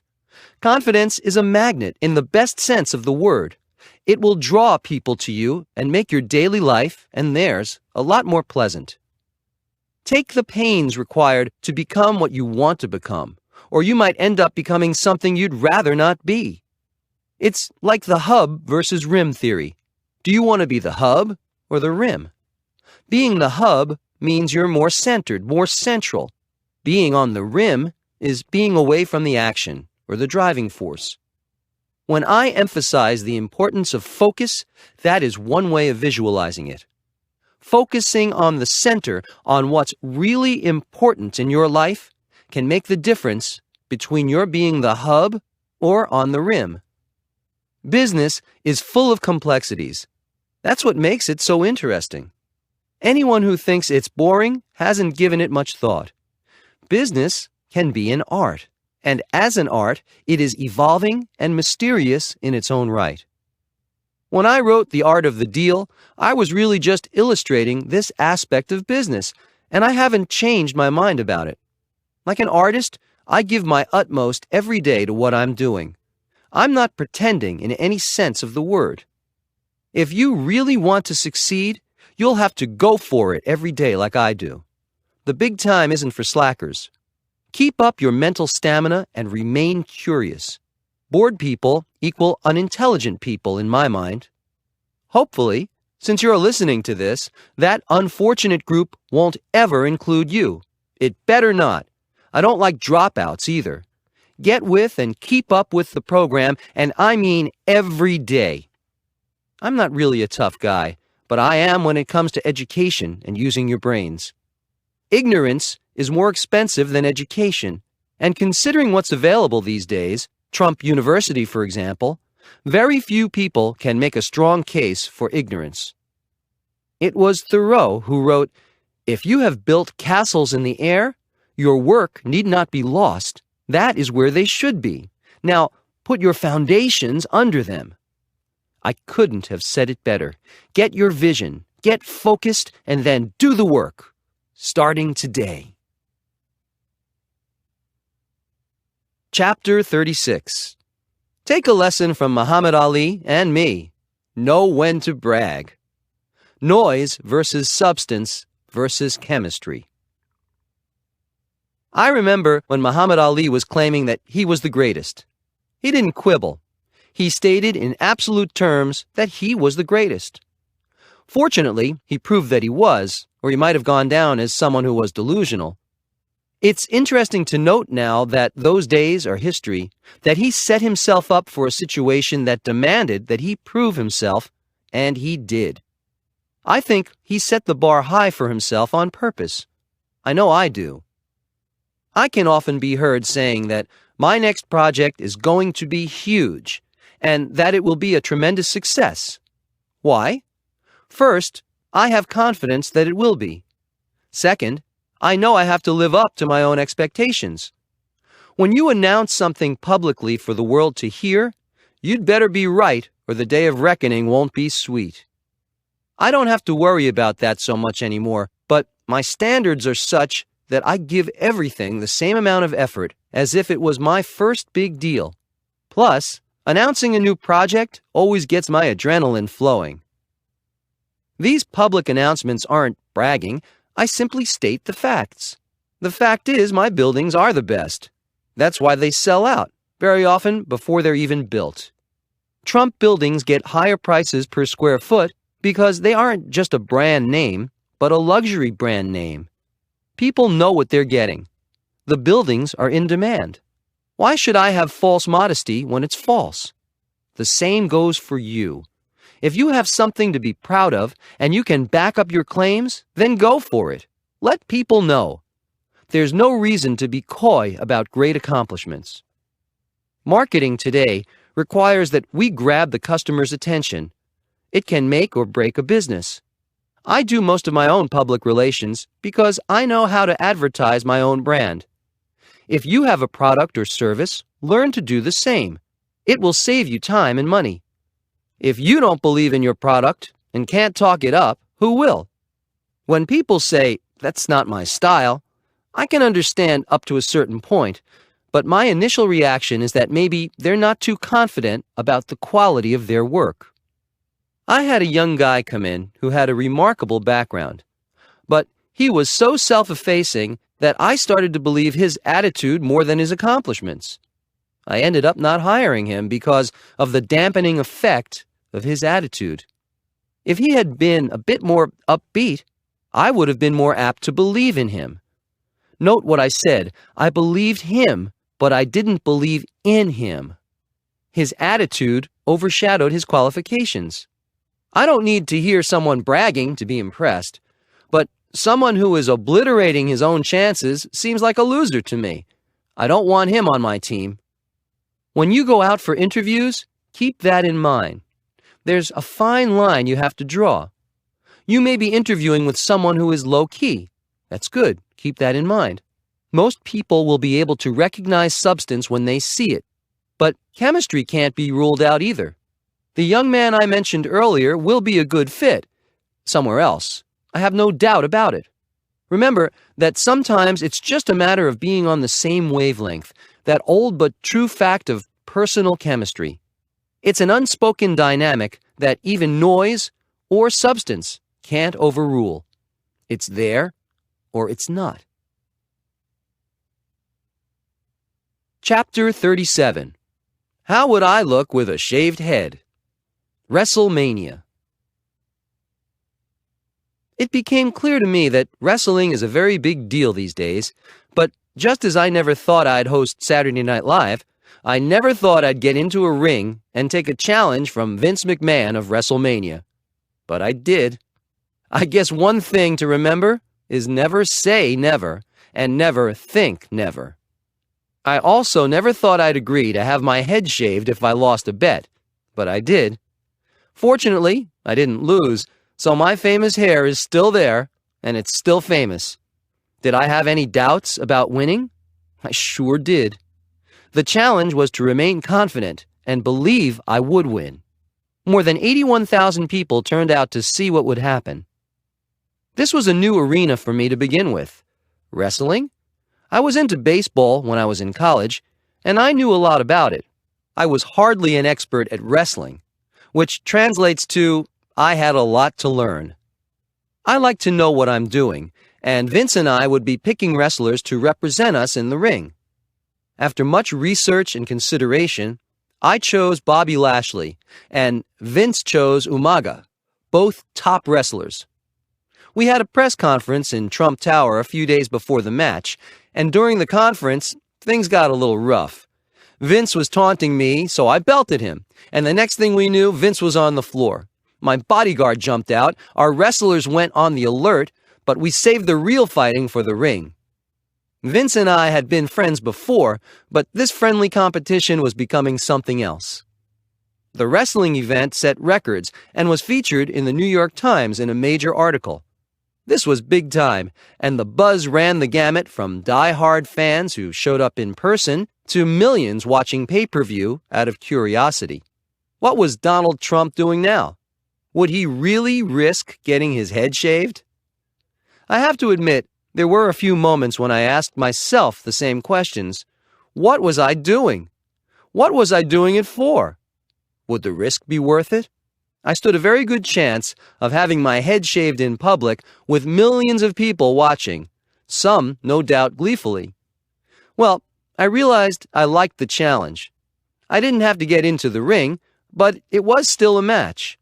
The battle of the billionaires is how it was billed, in fact. Vince McMahon is an amazing guy, and he has been a successful businessman. Because he's an expert in wrestling, I had a few doubts about my ability to choose the right wrestler who would help me see this through triumphantly. As the buzz increased, I knew there was no turning back. I'd either win or lose. It became that simple.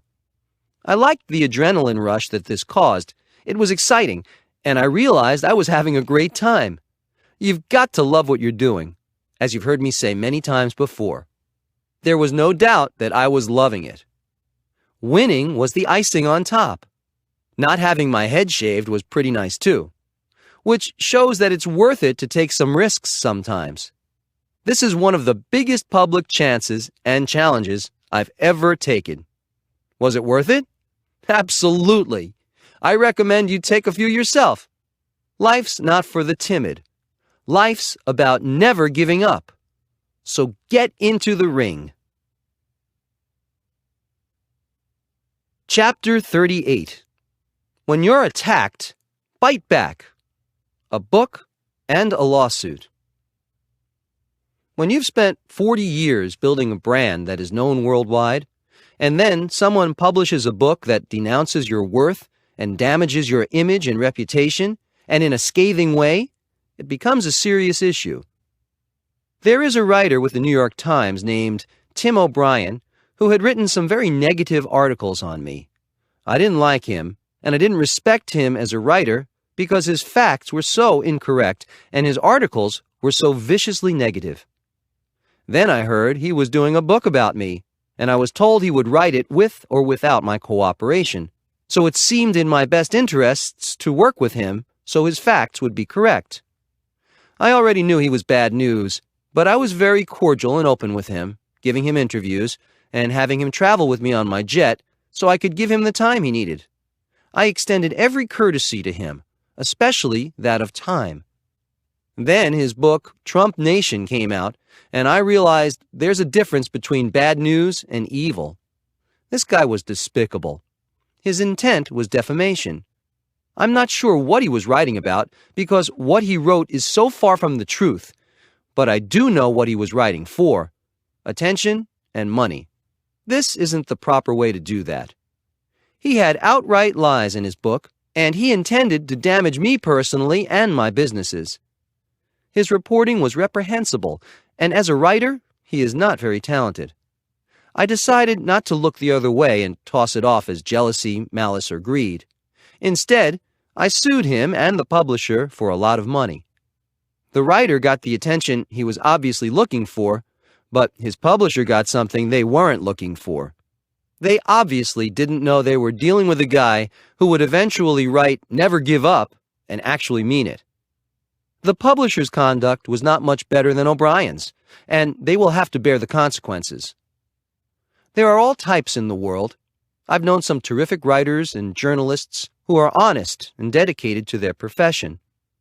Even though this guy wrote badly about me in the past as a New York Times reporter, I like to give people the benefit of the doubt, or at least a chance. In this case, I was giving him a second chance. In fact, more than a second chance, considering the negative articles he'd already written about me. So take this as a warning. they are going to pay a big price. For example, this writer purposely and knowingly understated my net worth by billions of dollars. He insisted I was worth a couple $100 million at most.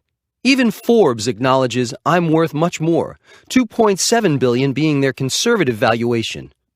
This writer had access to all the facts, but chose to ignore them.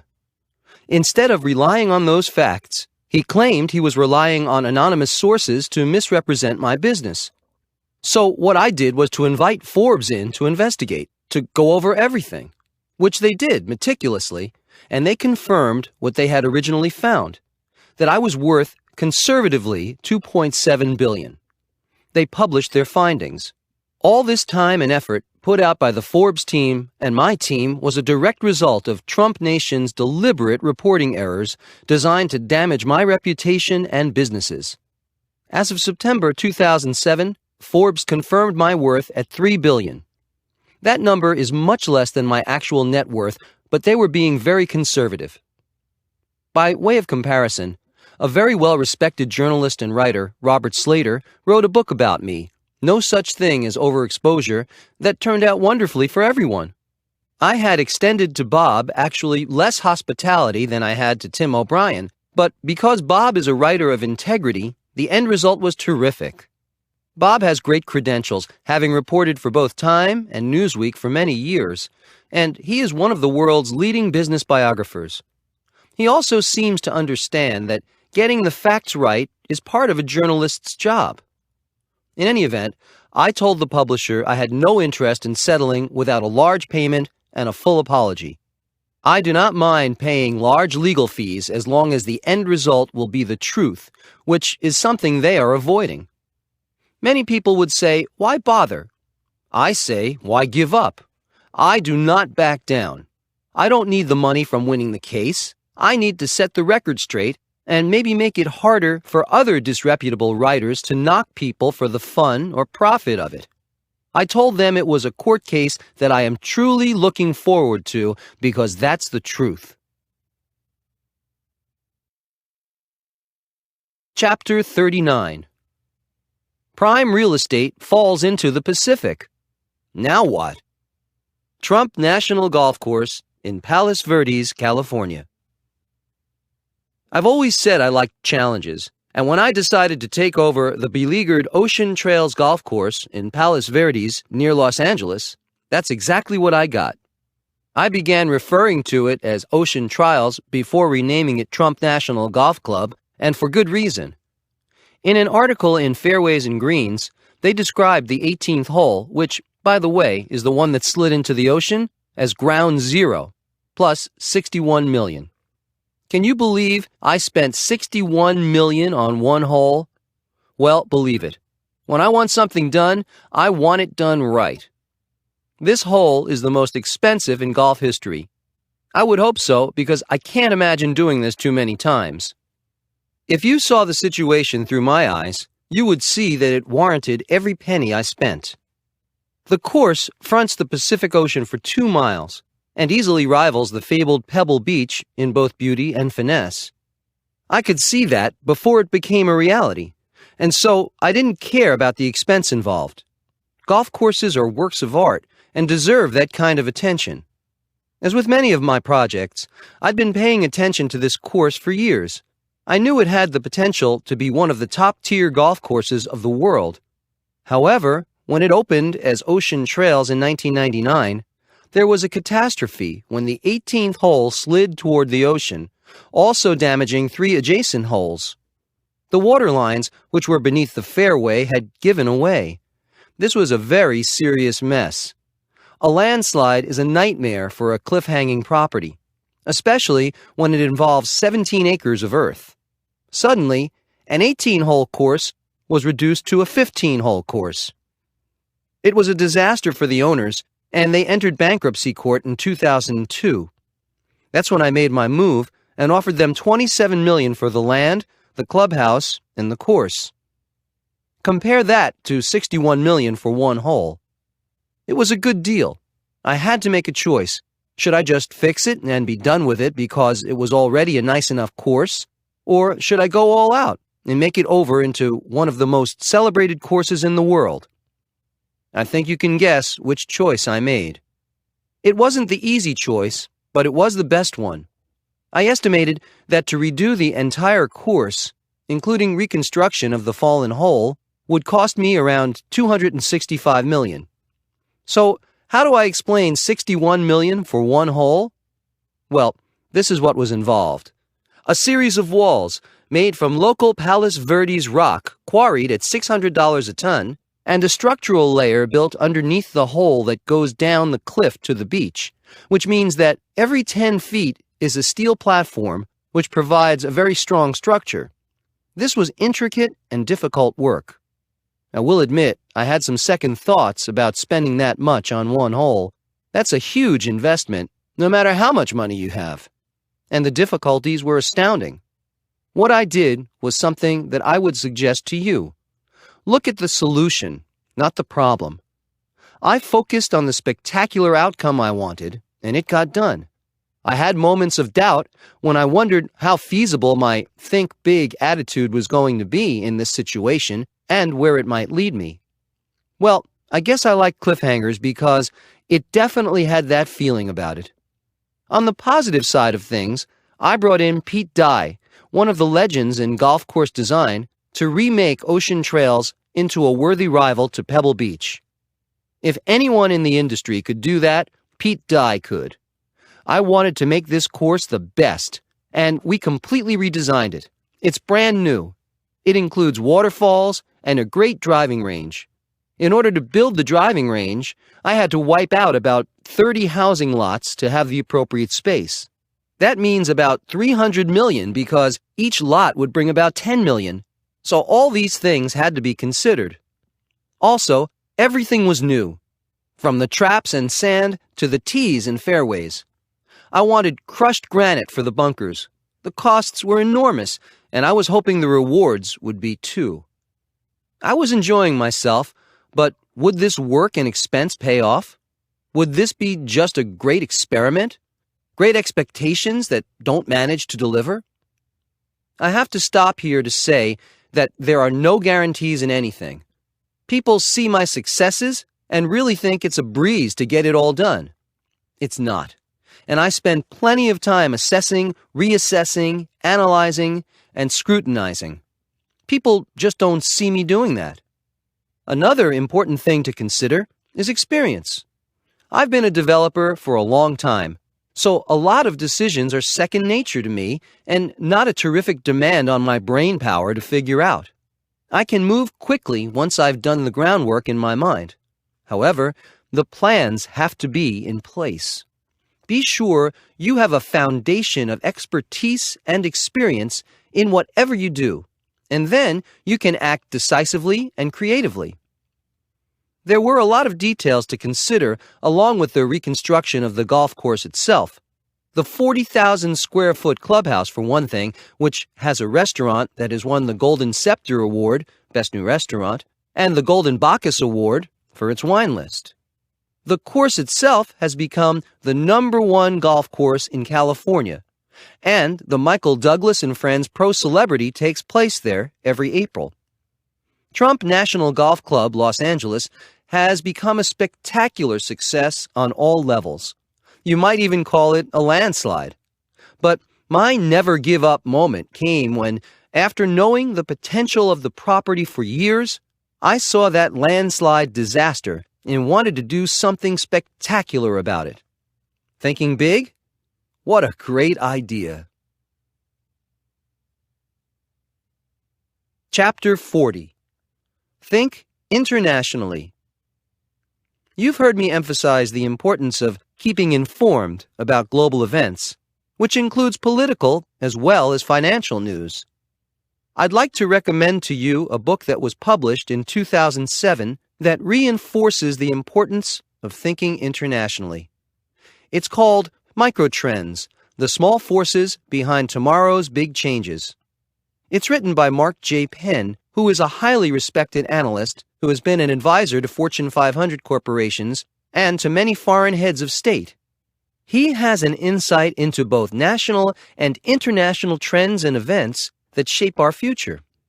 Bill Gates said, "Penn has a keen mind and a fascinating sense of what makes America and the world tick, and you see it on every page." Penn has a chapter on international home buyers. Being in real estate, I took a special interest in what he had to say. Penn astutely points out that foreign ownership of residential real estate in the United States is a hot trend. Globalization has torn down the barriers that have formerly separated the national from the international markets, and one result is that affluent foreigners have been drawn to real estate in the United States. I recognized this years ago, which he points out. In New York, Donald Trump was a major factor in opening up the city to foreigners.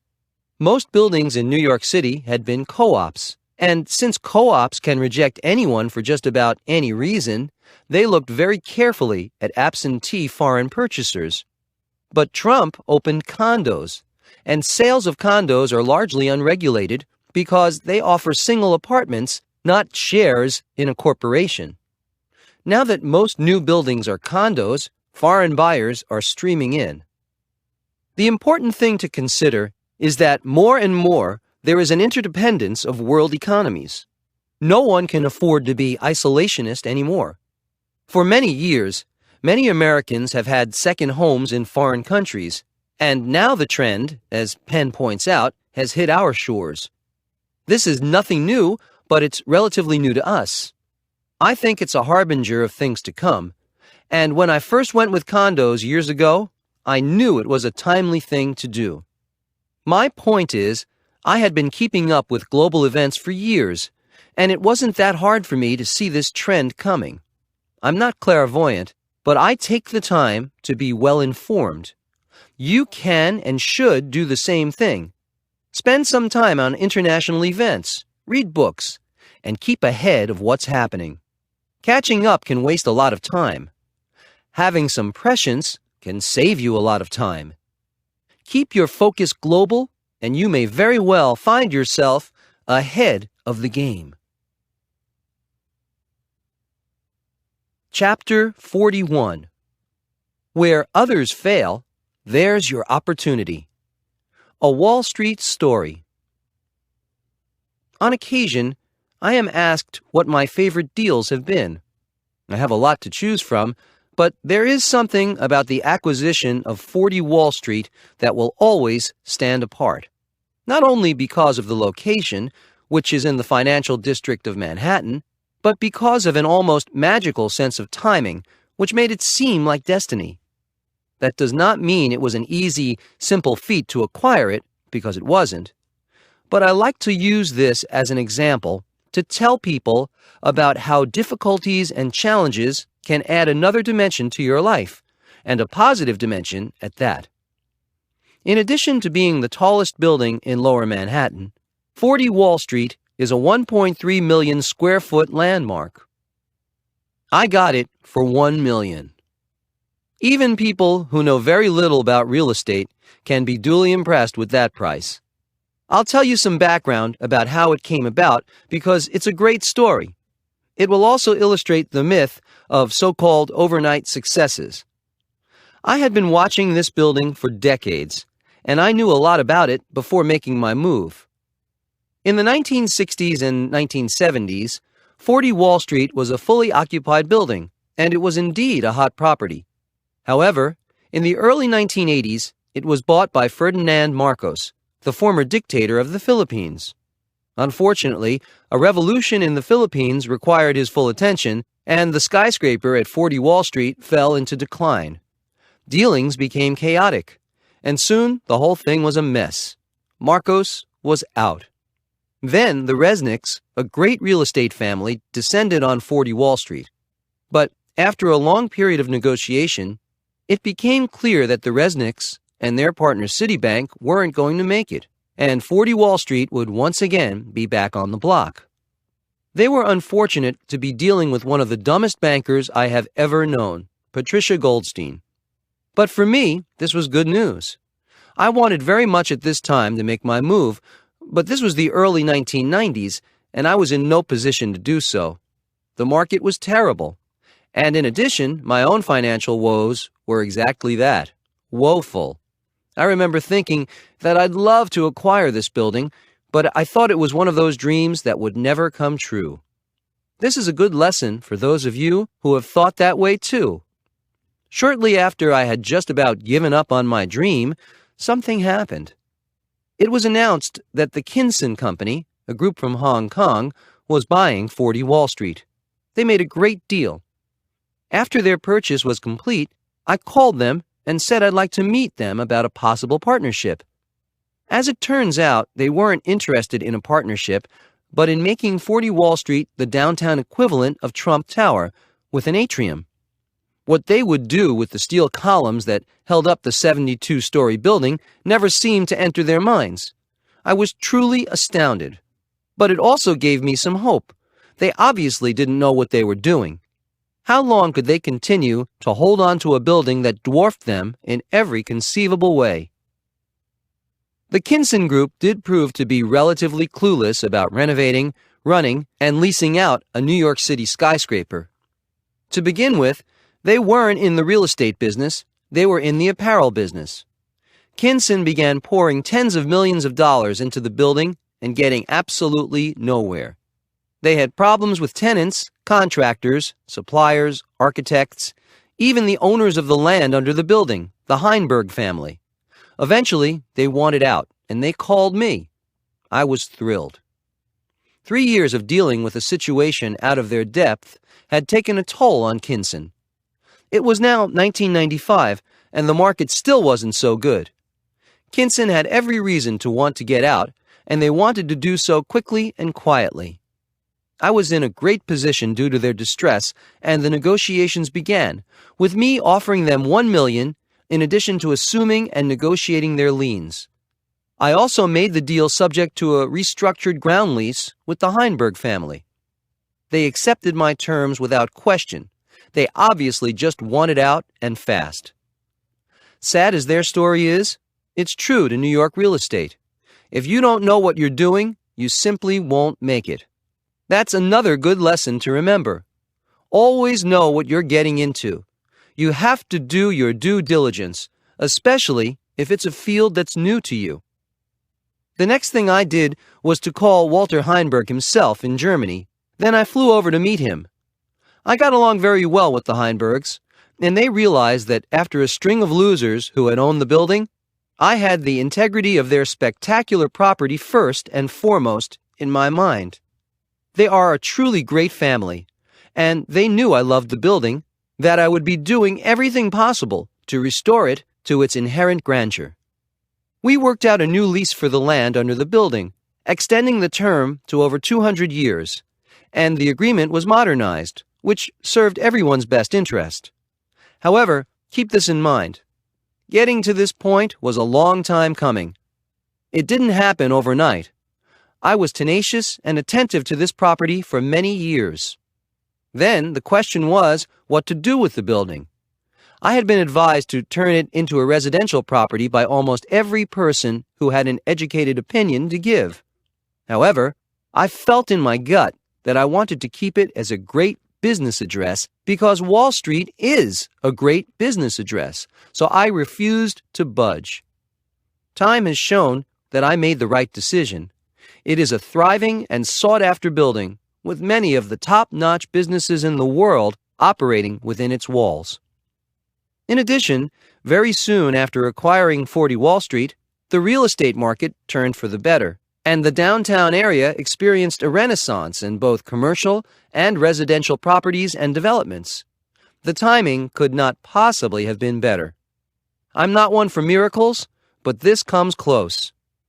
I make approximately $20 million a year in rentals from 40 Wall Street, and the building is now worth $500 million. Not bad for a $1 million investment. So, aside from owning the most beautiful building in Lower Manhattan, I have the added attraction of making a profit. Have you been to the Trump Building at 40 Wall Street? If you have, you know why I'm so proud. There is nothing like Wall Street, and there is nothing as beautiful as this building. Coach Trump. Make it happen in your life. Nothing is easy.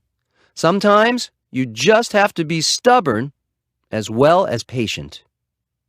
Recognize opportunity. It always hides behind problems and ugliness and failure, especially the failures of others. Every challenge or obstacle you come up against is simply an opportunity in disguise. Think big. Think creatively, and you'll see it. And don't forget your gut instinct. It's there for a reason. Appendix A. Trump's Top 10 List for Success. If you've heard me speak, you may have noticed I emphasize several things repeatedly. Never give up is one. Being passionate is another. Keeping focused is up there. And keeping your momentum runs a close fourth. I've learned those things from experience. Here's the complete top 10 list I give when I speak at colleges. 1. Never give up. Do not settle for remaining in your comfort zone. Remaining complacent is a good way to get nowhere. 2. Be passionate. If you love what you're doing, it will never seem like work. 3. Be focused. Ask yourself, what should I be thinking about right now? Shut out interference. In this age of multitasking, this is a valuable technique to acquire. 4. Keep your momentum. Listen, apply, and move forward. Do not procrastinate. 5. See yourself as victorious. That will focus you in the right direction. 6. Be tenacious. Being stubborn can work wonders. 7. Be lucky. The old saying, the harder I work, the luckier I get, is absolutely right on. 8. Believe in yourself. If you don't, no one else will either. Think of yourself as a one-man army. 9. Ask yourself, what am I pretending not to see? There may be some great opportunities right around you, even if things aren't looking so great. Great adversity can turn into great victory. 10. Look at the solution, not the problem. And never give up. Never, never, never give up. This thought deserves to be said and remembered and applied many times. It's that important. Good luck. Appendix B. Trump's Rules for Negotiating. Negotiating is an art. There are nuances and finely honed techniques and rules to be aware of. Here are a few of them. Know what you're doing. Sounds simple, but I've seen a lot of instances where I couldn't believe how much the other side didn't know. I immediately knew I could have a grand slam and fast just based on their apparent lack of preparation. My father used to tell me, know everything you can about what you're doing. He was absolutely right, and I'm giving you the same advice. Follow it. Remember, it takes a lot of smarts to play dumb. This is a good way to see how much your negotiating partners don't know. It's also a good way to see if they are bulldozing you. Keep them off balance. What they don't know won't hurt you, and that may help you down the line. Knowledge is power, so keep as much of it to yourself as possible. Trust your instincts. There are a lot of situations that will not be black and white in negotiating, so go with your gut. Combine this with your homework, and you'll be ahead of the game. Don't be confined by expectations. There are no exact rules, and sometimes I've changed course in the middle of negotiations when something new has occurred to me. Remain flexible and open to new ideas, even when you think you know exactly what you want. This attitude has provided me with opportunities that I would not have thought about before. Know when to say no. This has become instinct for me by now, but I think we all know when that buzzer goes off inside. Pay attention to that signal. Be patient. I've waited for some deals for decades, and it was worth the wait. But make sure what you're waiting for is worth it to begin with. To speed up negotiations, be indifferent. That way, you'll find out if the other side is eager to proceed. Remember that in the best negotiations, everyone wins. This is the ideal situation to strive for. You will also be laying the groundwork for future business deals with people who know what integrity is. In summing up, I can say that negotiation is an art. All the arts require discipline, technique, and a dose of imagination to take them beyond the realm of the ordinary. Don't be an ordinary negotiator when you can be an extraordinary one. Devote time to this art, and it can bring you enormous rewards.